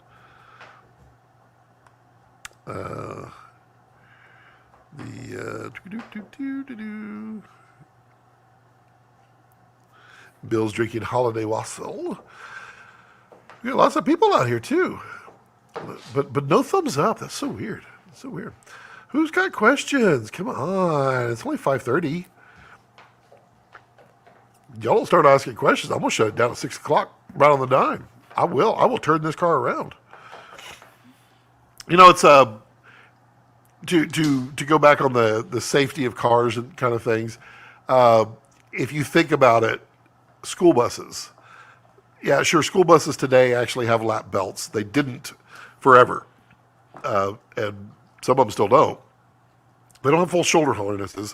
Why? Because a giant school bus hitting a car is not going to cause much damage. The kids, I mean, kids are made out of rubber, fortunately, at that age too. But you know, it's going to cause more damage to the other vehicle. So it's not needed, and it's hard to police that they're doing it. Police internally that, hey, put your seatbelt on. I mean, y'all ever ridden on a school bus? Matt says, hey, Scott, Merry Christmas. You intrigue me with your Kessler Arcus plate. Was this were you the squeaky one? Or was the, which one? Which one? Somebody had commented about the Kessler quick receivers saying, oh, they're so noisy that they squeak when I do it. I'm like, put graphite in it. That's how you lubricate. Is it possible to fix another camber plate under? Are you talking about the Arcus Swiss plate or the quick receiver? Which part? Cannot see it in the product photos. I mean, what would you be wanting to do? What are you attempting to convert? I'm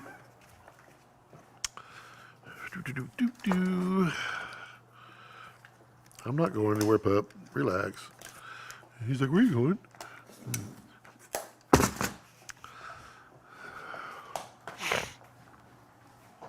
If you're talking about the quick receiver, yeah, you could absolutely put any adapter plate on the bottom. There's plenty of holes to adapt to, 1/4-20s and 3/8. And I do that with all of them. So I just put a plate on it and I stick it on all the tripods and I convert to that. If you're talking about taking a plate and converting it to another one, you could do that, but I don't know what you're winning there because you'd be upside down. Which on-set comm would you recommend? There's so many Chinese ones to choose from. Are you talking about like headsets or are you talking about like radio? The headsets, the Hollylands are tremendous. I did a review on those month ago, 1st of December, I think it was. Fantastic. We used them on the feature. They're great, and they're duplex, so you could talk at the same time. Awesome, but not radio. They're not radios. They're a different animal. But if you're talking about radios, the problem with the Chinese ones is they're not standard. They'll operate on the bands, but they're not standard, and they're not necessarily legal. Even like the surveillance that you plug in are not the same. It's not a Motorola standard. The receiver, got it. Okay. Concerned the receiver to Manfrotto for gimbal work. Okay, so interestingly enough, Matt, they actually make Kessler makes a Arcus Swiss and Movi. So if you're using FreeFly, they make an adapter, and they might make one for DJI. I don't remember if they make one for DJI, but it's actually a 2-in-1. So you can use the same camera adapter and slide it on the Movi and take it off and then click it right into your quick receiver. That was kind of a cool thing. Headsets. Yep. The watch the full review on my YouTubes for the Hollyland. I have them right here. These are incredible. You can buy these individual. You can buy them as a kit.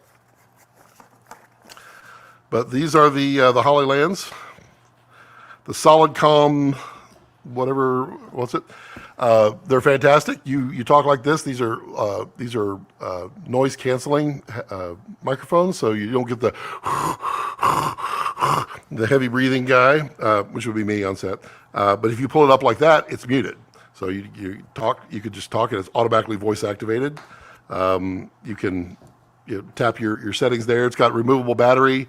that just pops out and easy to replace. And they give you an extra one for every one. And then the cool thing about these, you can buy them with a headset being the master, and then you can have, I think, up to 6 slaves on there, which you're using the master as your main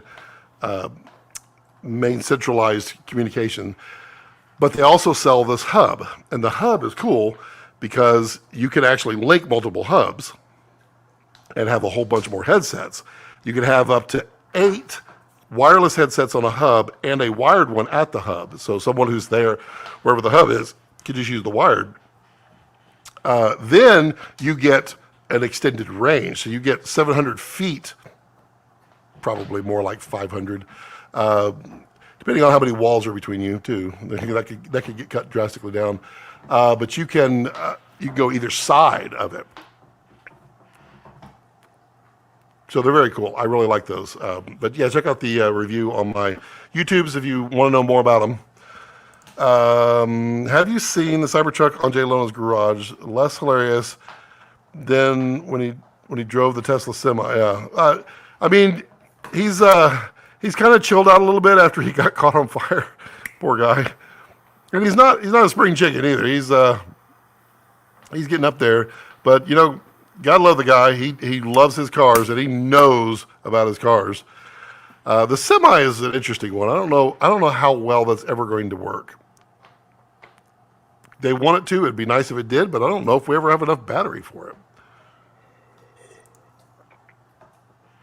Any clue what the timeline might be for the deity Theos internal recording, along with transmit patent issues in the U.S.? I don't have an answer on that.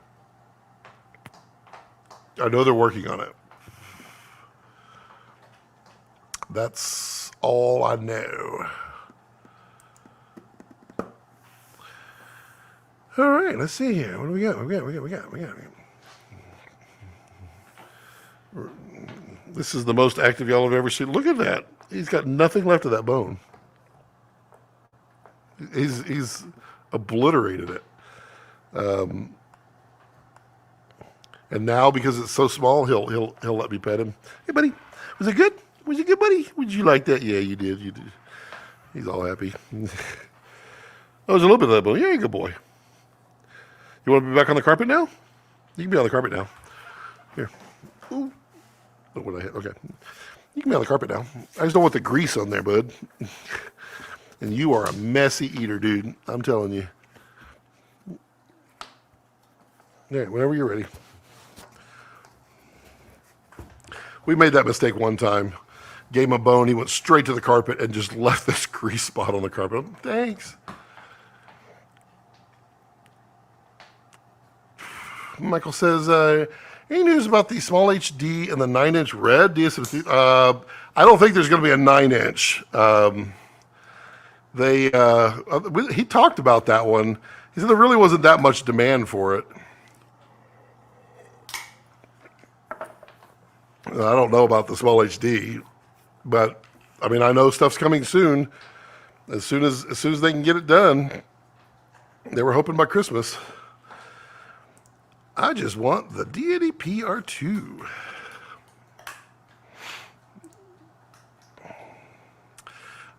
Joseph says, I'm looking to buy the Komodo X. Would it be wise to get the B&H production pack, corporate shooting, conference floor setting? What's good lights and travel friendly, 4-person interview? So lights, I would look at, I mean, honestly, the Aputure lights, you can take those and compact them way down and put them in like a single Pelican case. And then you just bring modifiers, soft boxes for them. Those are super easy. They're reliable. They travel really well. Those are great lights. I don't know. I would assume they do, but the production back is on sale at red.com, 15% off. But it ends, I think, at the end of the year. So I would jump on it. It's 15%. That is no small discount. And the production pack gives you the monitor. And I do like the red monitor. It is very nice. They do have a savings on it. Okay, so you can get it from them. So yeah, it's a great pack. I mean, you're not going to find a cheaper price on it. That's for sure. The lights, yeah, you could do. It just depends on how big of a lighting setup you need. But I've seen a lot of people with some large. It's hard to see, but you can't get up, bud. Oh, you made a greasy floor. There you go, boy. Here, let me put your carpet down. There you go. There you go. What's the matter, buddy? You all right? You go outside? Okay. All right, you can go out. There you go. He worked up a sweat there, all that bone.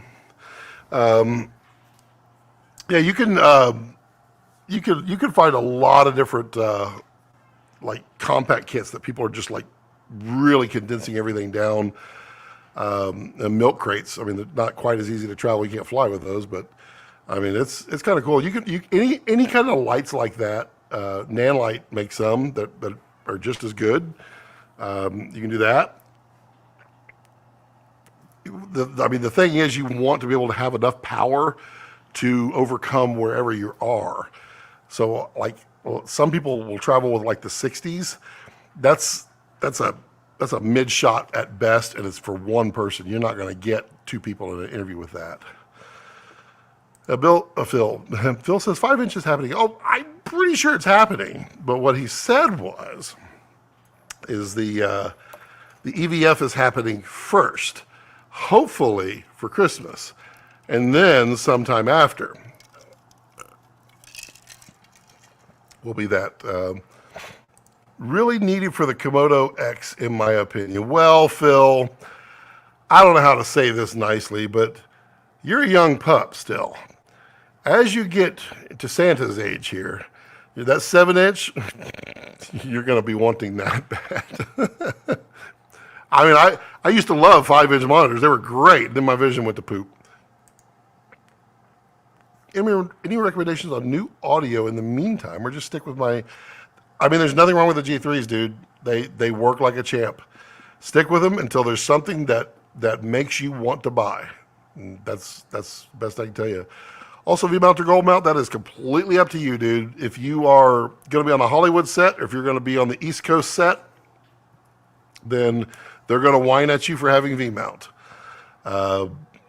If you are everywhere else in the world, it's V-mount. V-mount is, I don't know what the percentage is, but I would guess it's probably something like 80 to 85% are V-mount in the world, and then gold mount is the rest. So it's up to you. If you buy a quality battery, and like the Komodo X, the V-mount on the back, that's quality. That's solid. So if you buy a quality battery, you put it on there, it's locked. You're never having a pop off. It's only crappy batteries or improperly installed on a V-mount. That's when you get a pop off, and it's so rare. Honestly, you go look at all the people on the interwebs who will complain about V-mount and say gold mount is the best, gold mount's the best. It's always the same people. There are people who don't like V-mount, and that's fine. That's their choice. But it's not as many people as you think. Case in point, Red didn't make gold mount for a while because they weren't buying it. I mean, some are, but not that many. The 5-inch is going to sell like crazy. I tend to agree. How do you like the 7-inch monitor? I am an older guy, so I need the 7-inch size. I actually really like the 7-inch monitor. I don't like the mount. The mount is hot garbage from Small HD. The red one is a far better design. I am using the forget the name, the mid 49 mount. It's Speedball, and I really like that mount. It's way more versatile. It's a double universal ball hinge, so you can move it all around. It's really nice. The only thing I'll tell you on the red monitor is that is not a USB-C cable. It looks like a USB-C cable. It is not. So go ahead. It's going to come with like the 6-inch. Go ahead and buy you like the 12 or the 18-inch. Just keep it on hand. One day it's going to fail, and you're going to be glad you have it. Also, if you ever need to move your monitor off to the side, which you could do, you're going to need the longer cable anyway. So what do you do? Can you talk a bit about Jared's look on dual ISO? I cannot. I don't. I don't have his opinions. He would need to speak on his outlook on that. I can tell you my opinion and many others' opinions at this point is on like V-RAPTOR VistaVision. It's not needed. VistaVision V-RAPTOR sensor is so good. You don't need that secondary ISO. Well, you don't need the second gain circuitry, which is what it is. So yeah, I mean, VistaVision V-RAPTOR is so usable at higher ISOs. I mean, it's not, I say that knowing full well you don't use ISO on Reds you expose properly, but you can push that image visually with ISO, and it's surprisingly good. Michael says, Red EVF, I need it. I know it's supposed to be by Christmas, hopefully. I don't know. I just know that Mr. Land is very busy right now. EU mount, V mount, 100%. Yep. There you go.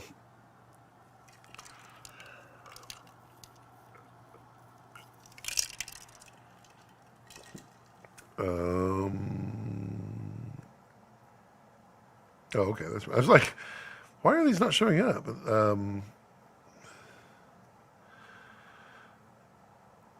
That is weird. There. What? Why is this? These are not showing up. Because Matt made a comment. How do you like the red? Just ordered the KX production pack. Or was that up here? Oh, wait, what? Where is it? It just like vanished. Oh, there it is. Okay. Just ordered the production pack. Yeah, you're going to like that, Matt. You're going to like it. Estimated price for the red? I have no idea. I have no guesses. I have no idea.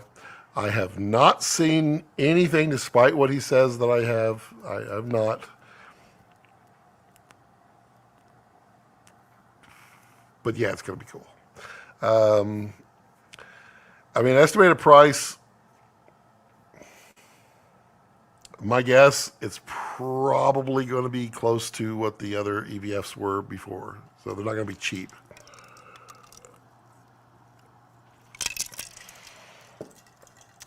Santa, what's your biggest wish for 2024? I just want to work more, get more on big sets, do more stuff, learn more stuff, share more stuff, do more things, and be happy about it. That's all I want. ETA EVF 3500, it could be. I would feel it's probably in the 3 range, but I don't know. I do not know. Zacuto rebranded. I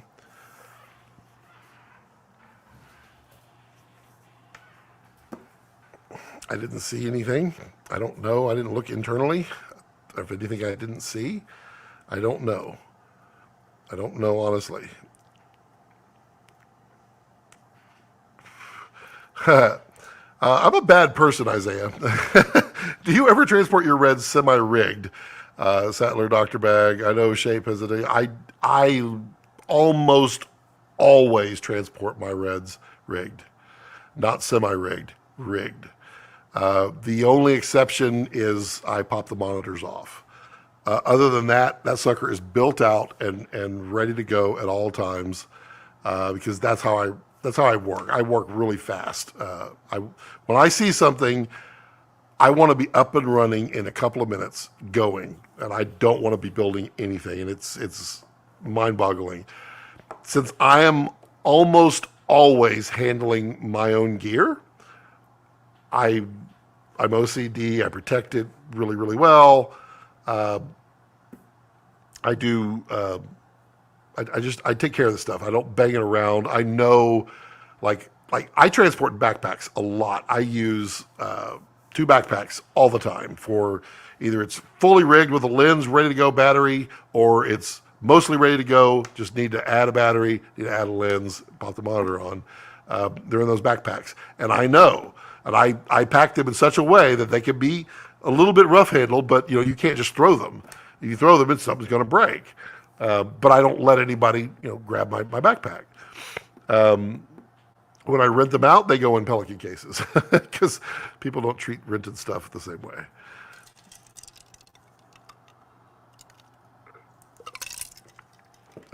Santa, let me ask you again, what's your biggest wish? I did, didn't I answer that? I thought I answered that. Oh, my biggest gear wish for 2024. Oh, okay. Biggest gear wish for 2024.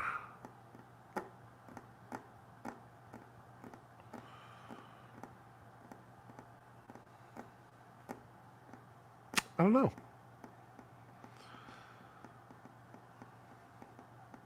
Yeah, I don't know. I don't know what my biggest wish for gear is in 2024. I mean, there's all kinds of things that I would want, but I'm thinking practically. Sweet, I feel great about it now. I want to roll. I mean, just protect your monitor. I have my wife. I had her make me some bags. I literally pulled it off to get the port keys. I mean, this is a simple bag. It's super, super soft. There's nothing special to it. It's just a really thick cloth that slips over every single monitor that I have. Also, like Gregory should be, hopefully, selling monitor covers for the red 7-inch, because he has this one that works perfectly. And it's nice and it's thick and it's a really good fabric. Just, you have to protect the things that are going to fail. Hinges are going to fail. So if you can't,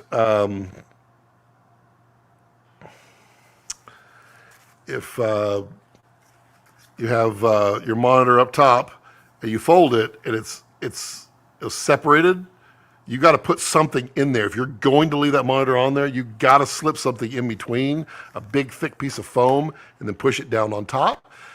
Because if you put tension on that, you're going to snap. That's how the DSMC 1 and 2 monitors were always failing. Yeah.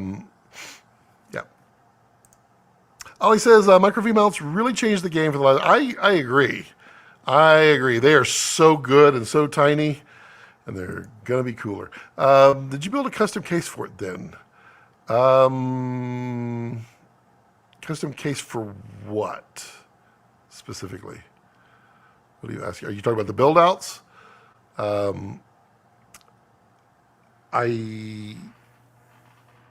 not, if I go and I grab those backpacks, my wife's going to get mad at me because she's going to have to put it back. If you go back, it's cringeworthy, really. Go back like 6 years on my channel. Look up backpacks. Just search backpacks on there. I reviewed a bunch of backpacks. I still use those backpacks today. I have a bunch of backpacks. Mountain Smith made them. They don't make them anymore, but if you look at them, I talk about specifically what I'm looking for in backpacks. And one of them is one where you set it down on the front and the straps you pull to the side, and it's a rear opening. That one I use for my full builds.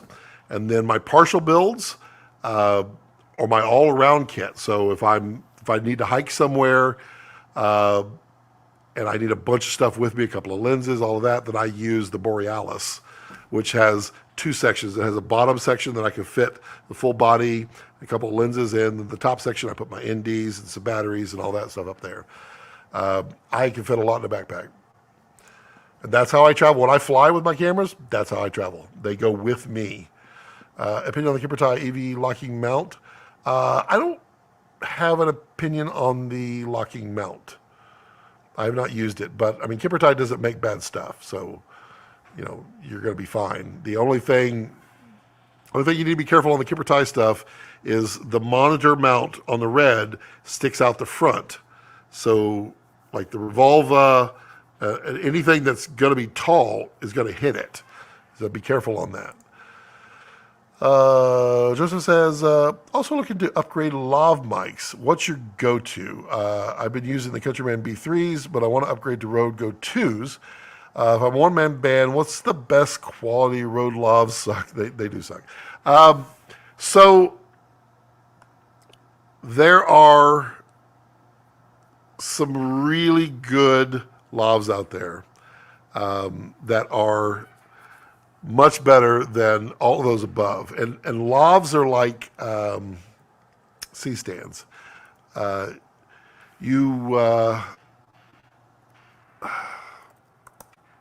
What's the one? You buy them once and you're good for a long time. Okay, Rex, calm down. So I use. Come on, get in here. Hey, you're gonna bark. You're gonna get in. You're not gonna look back and say, "Well, maybe I want to go in there." There's some water. These are the Sennheisers here, and I really like the Sennheiser lavs, but they're not the best. The Rode ones are definitely not the best. There's a brand that I had not worked with before, and they were using them on the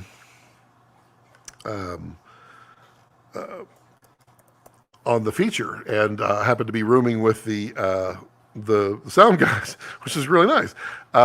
And I absolutely dearly love these microphones, and I'm going to get you the brand because it literally just escaped me because I'm old. But they are DPAs. Yeah. When I upgrade to next lavs, then I'm going to buy the DPA. The lavs are insanely good. You can also get like the Sanken COS 11D. That is a very standard lav mic. It's a very good quality. Some people don't like them. Has a little bit of a tinny sound for some people, but yeah, I kind of find that brings out a lot of people's voices. It depends on what's up, buddy? You can come back. What's up? All right. So I mean, honestly, you got to go up a category to get good lavs. Like Rhodes, they're base model. They're simple. I mean, even in the grand scheme of things, these Sennheisers, they're on a base level above, but there's a base level above that, then there's a base level above that. DPAs are up here. The best way to get DPAs, honestly, is find them used from reputable places. Like in LA, you can get them for like $250 a piece used, but they're like a $500 lav, just the mic. So those are my thoughts. The COS 11D, I think, is a really good solid choice. If you had one product you wish to see next year, what would that be? For one product I wish to see in the next year. Man. See, there's reality and there's wants, and I'm not going to state something that's not going to happen in reality. I guess if Rex is not there, I don't need him.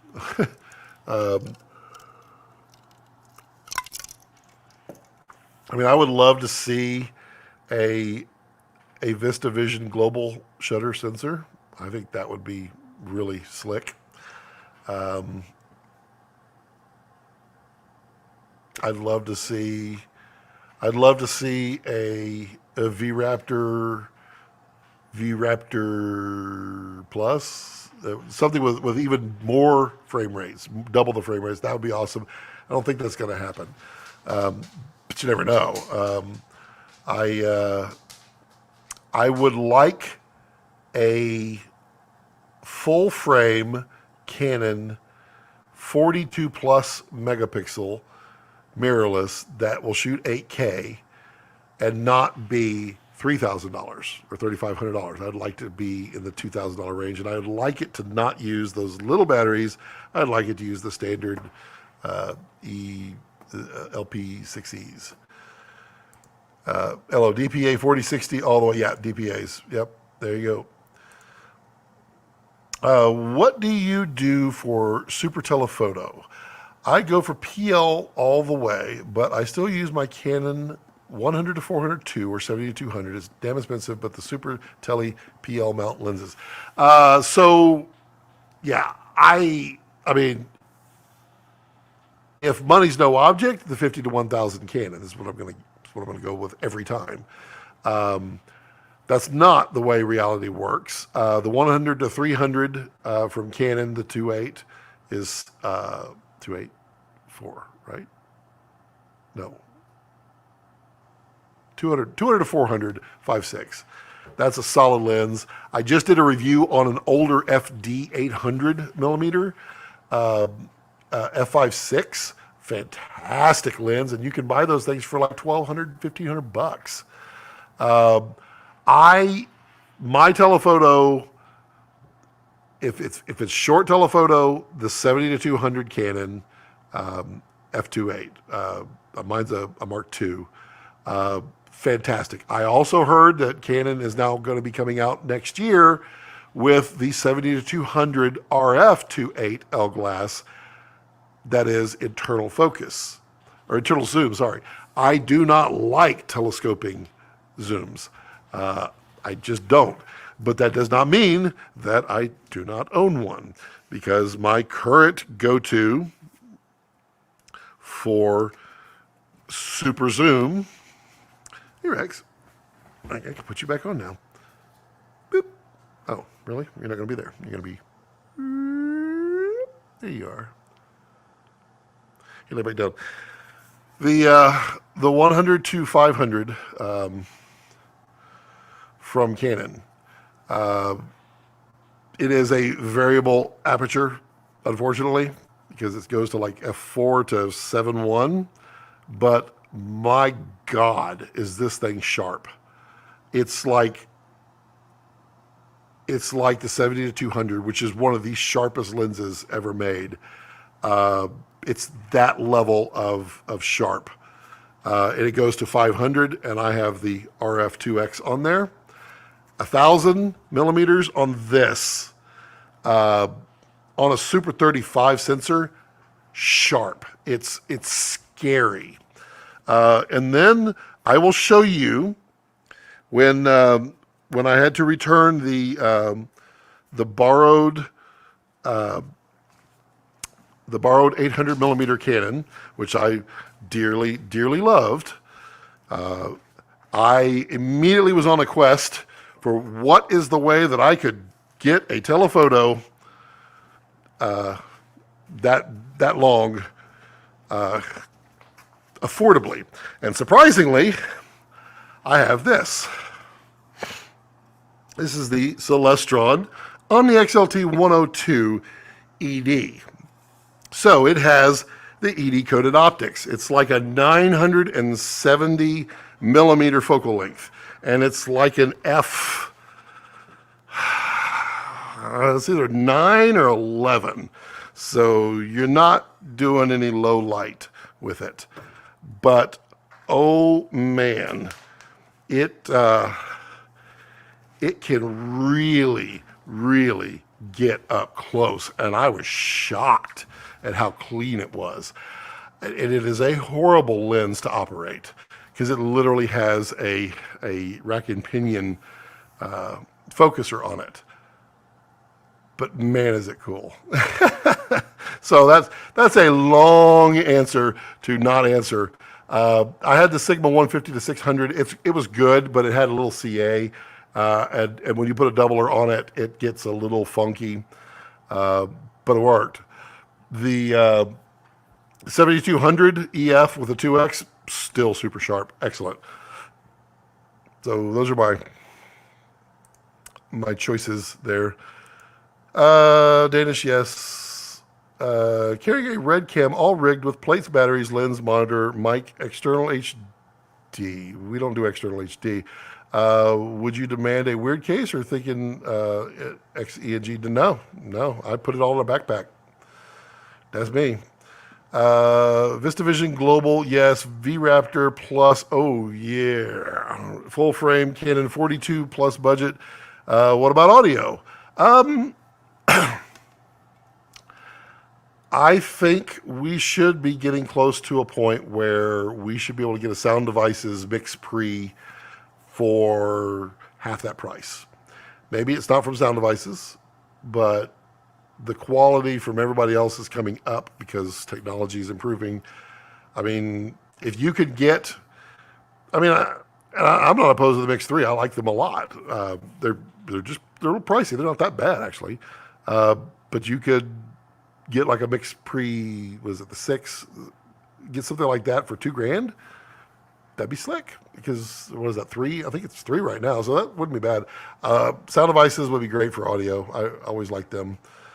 Also, the little Zoom F3, if they could fix a couple of little things in that, that would be really cool. And that's cheap. Love the old FD. FD all the way. Invest. Shh, don't tell anybody. I still got to buy one. 100 to 500 plastic. Sorry, but no, it is very plastic. Very plastic, very light. But man, if you look through the optics, it's good. I discussed with Canon Canada for a loan for the 50 to 1000. I have a couple of ideas for this lens. We'll make it happen when I receive the Komodo X. That's awesome, dude. I would also love to borrow one from Canon. It probably won't happen, but I would love to. Phil says, I used that lens for the hot air balloon shot on Canon and red bodies. Which lens, Phil? We talked about 100. Which one? Can you overcome heat wave effect? No, you can never overcome heat wave. That is literally the atmosphere. You're shooting through it. All you can do is make it sharper, which doesn't make it better.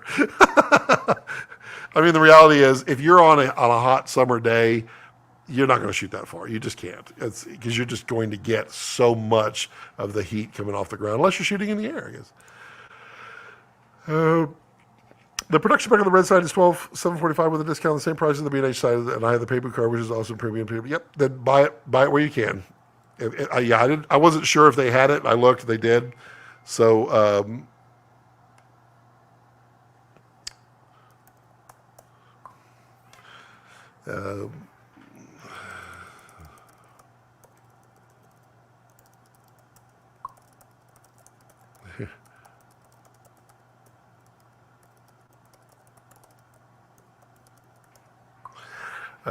let's see here. Talking of CA, I bought the Canon Sumier set, and there's a lot of CA, pretty chalked. Interesting. Phil says 105. Right. So do you like that one, Phil? I mean, it is plasticky, but it's light. But I tell you what, man, I carried it around on that 2-week journey with the wife all over the Pacific Northwest and everywhere. And I mean, it was on that camera a lot. I loved it. At some point, I will be reviewing that lens. The cool thing is that I have some great shots for it already because I rented it. But I'm not going to review that one until I get the other reviews out because that's kind of a rude thing to do. But it's good. It's good. Which EU store can you recommend? CVP. That's the big one there. That's the one that everybody likes there. That's like the B&H of EU. So yeah, use them. Ba-doop-boop-boo. Scooby-doop-doo. What do you think about the DZO Vespid primes? I love compact primes. All the tests I saw were really good, and we'll test them. Did you buy them? I want to test out the Ultra primes too. I did not buy them. They are on the list of. I am going to buy a set of primes. They are on the list. I have used them before. They are very impressive. Very nice lenses. They have a full set of them too. They're quite sharp. They have a little bit of character. They have all the things that you like. They have a few things that you don't, but it's in a minimal way. So, I mean, they're a quality, affordable lens set for sure. But the price range is another level. I don't think they're that bad. I think they're quite affordable, actually. Have you used any of the IRIX Cine glass? I'm seeing good reviews. Yes, Joseph, I have a full set of IRIX. I use them. I love them. I don't like the 11, but the rest of them I do like. I have a full review on every single IRIX lens on my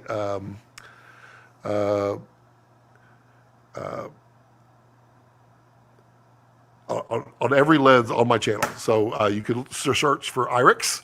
Each lens, the 21, 30, the 45, the 150, the 11, and the 15 are all on there. When the 65 comes in, I will review that one too. They are excessively sharp. They are within like this much of Sigma sharp. They have some character when you get wide open. They're very nice. They're very well built. I mean, there's so many shots, if you've watched any of my videos, that have been on those lenses. I use them a ton. My favorites are the 21, the 30, and the 45. And then I believe the 65 will probably become a favorite too. These were all designed as cinema glass first. These are all in EF. This is the 21. It is really, really a nice lens. Is it an ultra prime? No. Is it a signature prime? No. Is it lights? No. Is it a Miki? No, it's better. Is it Vespid? No, it's better. Yeah, the IRIX are really, really good and a solid. The biggest negative to the IRIX is they don't have a full line yet. So the 65 was supposed to release this year. I've seen it in June. I saw it in May. It looks really good. It has some really nice character to it, and I love me a 65 big time. And I'm assuming with all the the strikes and all that it was not feasible to drop all your lens caps out of your cabinet, but it's not feasible to bring it to market yet, or maybe they're having some manufacturing delays, what have you. 65 is not here yet, but it's literally any moment. That will then make that set much, much more tolerable. And I know what the next focal length is, which they've hinted, which is going to be a little longer, which is nice. So they will fill out that set nicely. Good set. Good set. Matt says the RE Ultra Primes are on another level.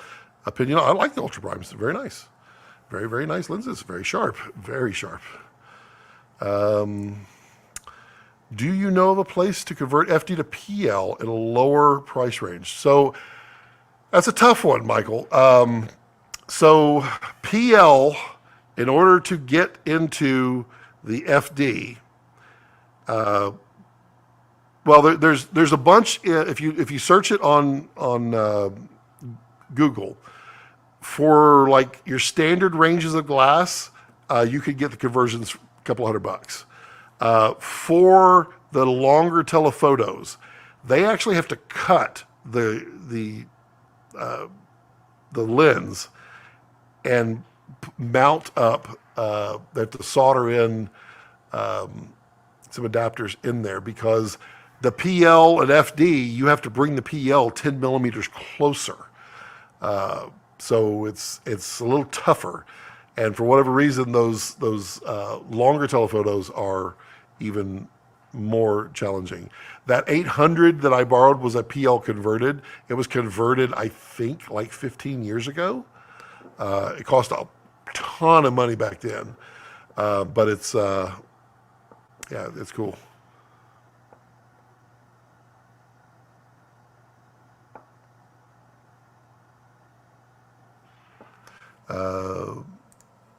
So wow, I'm excited about the IRIX lens. The price are great. They really are. They're nice. IRIX versus Vespids. Tell us a bit more. Vespids, you're going to get more focal ranges. They're a little smaller in size, lens-wise. Vespids are not as sharp as the IRIX. There's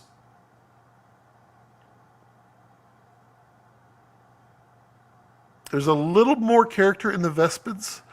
The IRIX have a little less character, but they're not Sigma, like no character.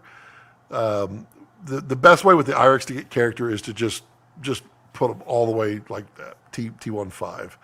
And you really pull out some character. I do have a whole bunch of lens tests coming out soon with the Cooks that I did, and then I have a couple other that I've tested.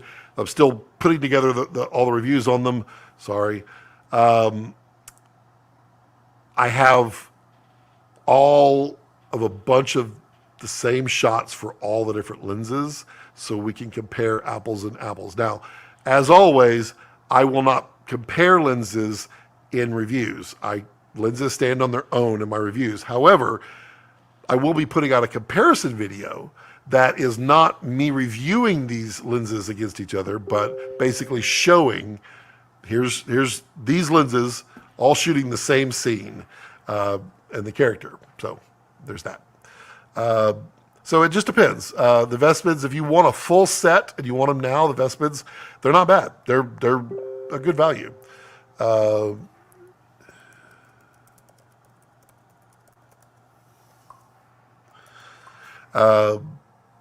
If you want super sharp with some character, then the IRIX are not going to disappoint you at all. Like things. All right. Any last?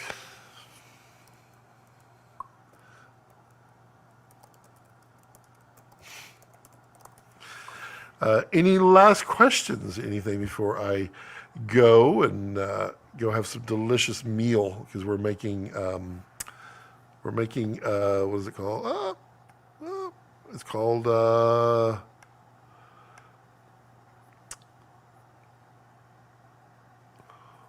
bulgogi. It's Korean beef bulgogi. I think it is bulgogi. That's what we're having tonight. Ooh, yum yum yum yum yum yum yum yum yum yum. Is it crazy to shoot KX at 2K? I love the idea of using Super 16 lenses on the Komodo X. It's not crazy. Just, you understand that you crop in, which you obviously know because you're going to shoot Super 16. So when you crop in and you expand onto your screen, the photo sites are larger, so your noise appears larger. The KX is not a very noisy sensor, but even at 2K, when you blow that up, you start to see the noise a whole lot more. So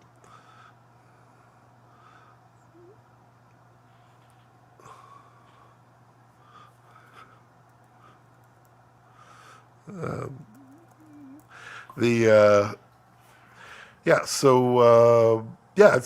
fun to do that. Absolutely, you could do that, and I think.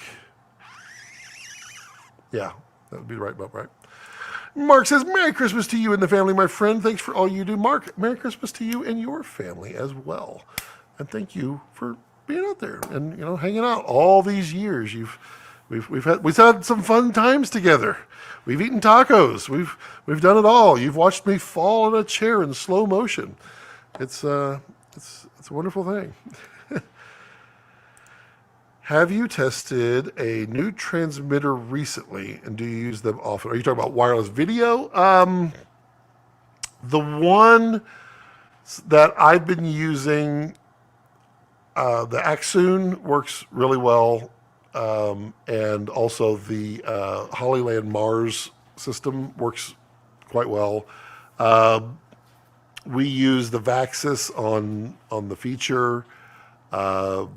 Teradek, not currently a huge fan, just because they're just kind of not as good as they once were, and their 4K is really becoming a sticking point for a lot of DPs out there. I mean, the Hollyland Mars system is actually really good. I like it a lot. I use it a lot. It's mounted to the back of that monitor right there. You can set it to multiple receiving ends, and you can pull it up on your iPad. Same thing with the Axoon. Axoon has a pretty cool feature. There's a review on that coming at some point.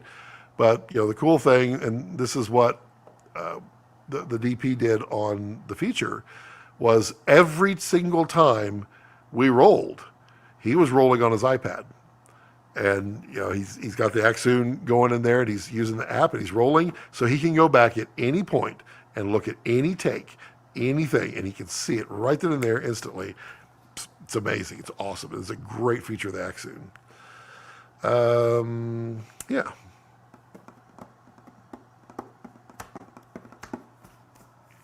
Anything else? Any other questions? Any other fun things? Anybody do anything fun for the holidays? All the good things. I should be doing a live stream next Friday, but if I don't, you'll understand that it's probably because I just wanted to have a day off. But I probably will. Probably will live stream. Yeah, I think it's a good time to round it all up. It's been 2.5 hours.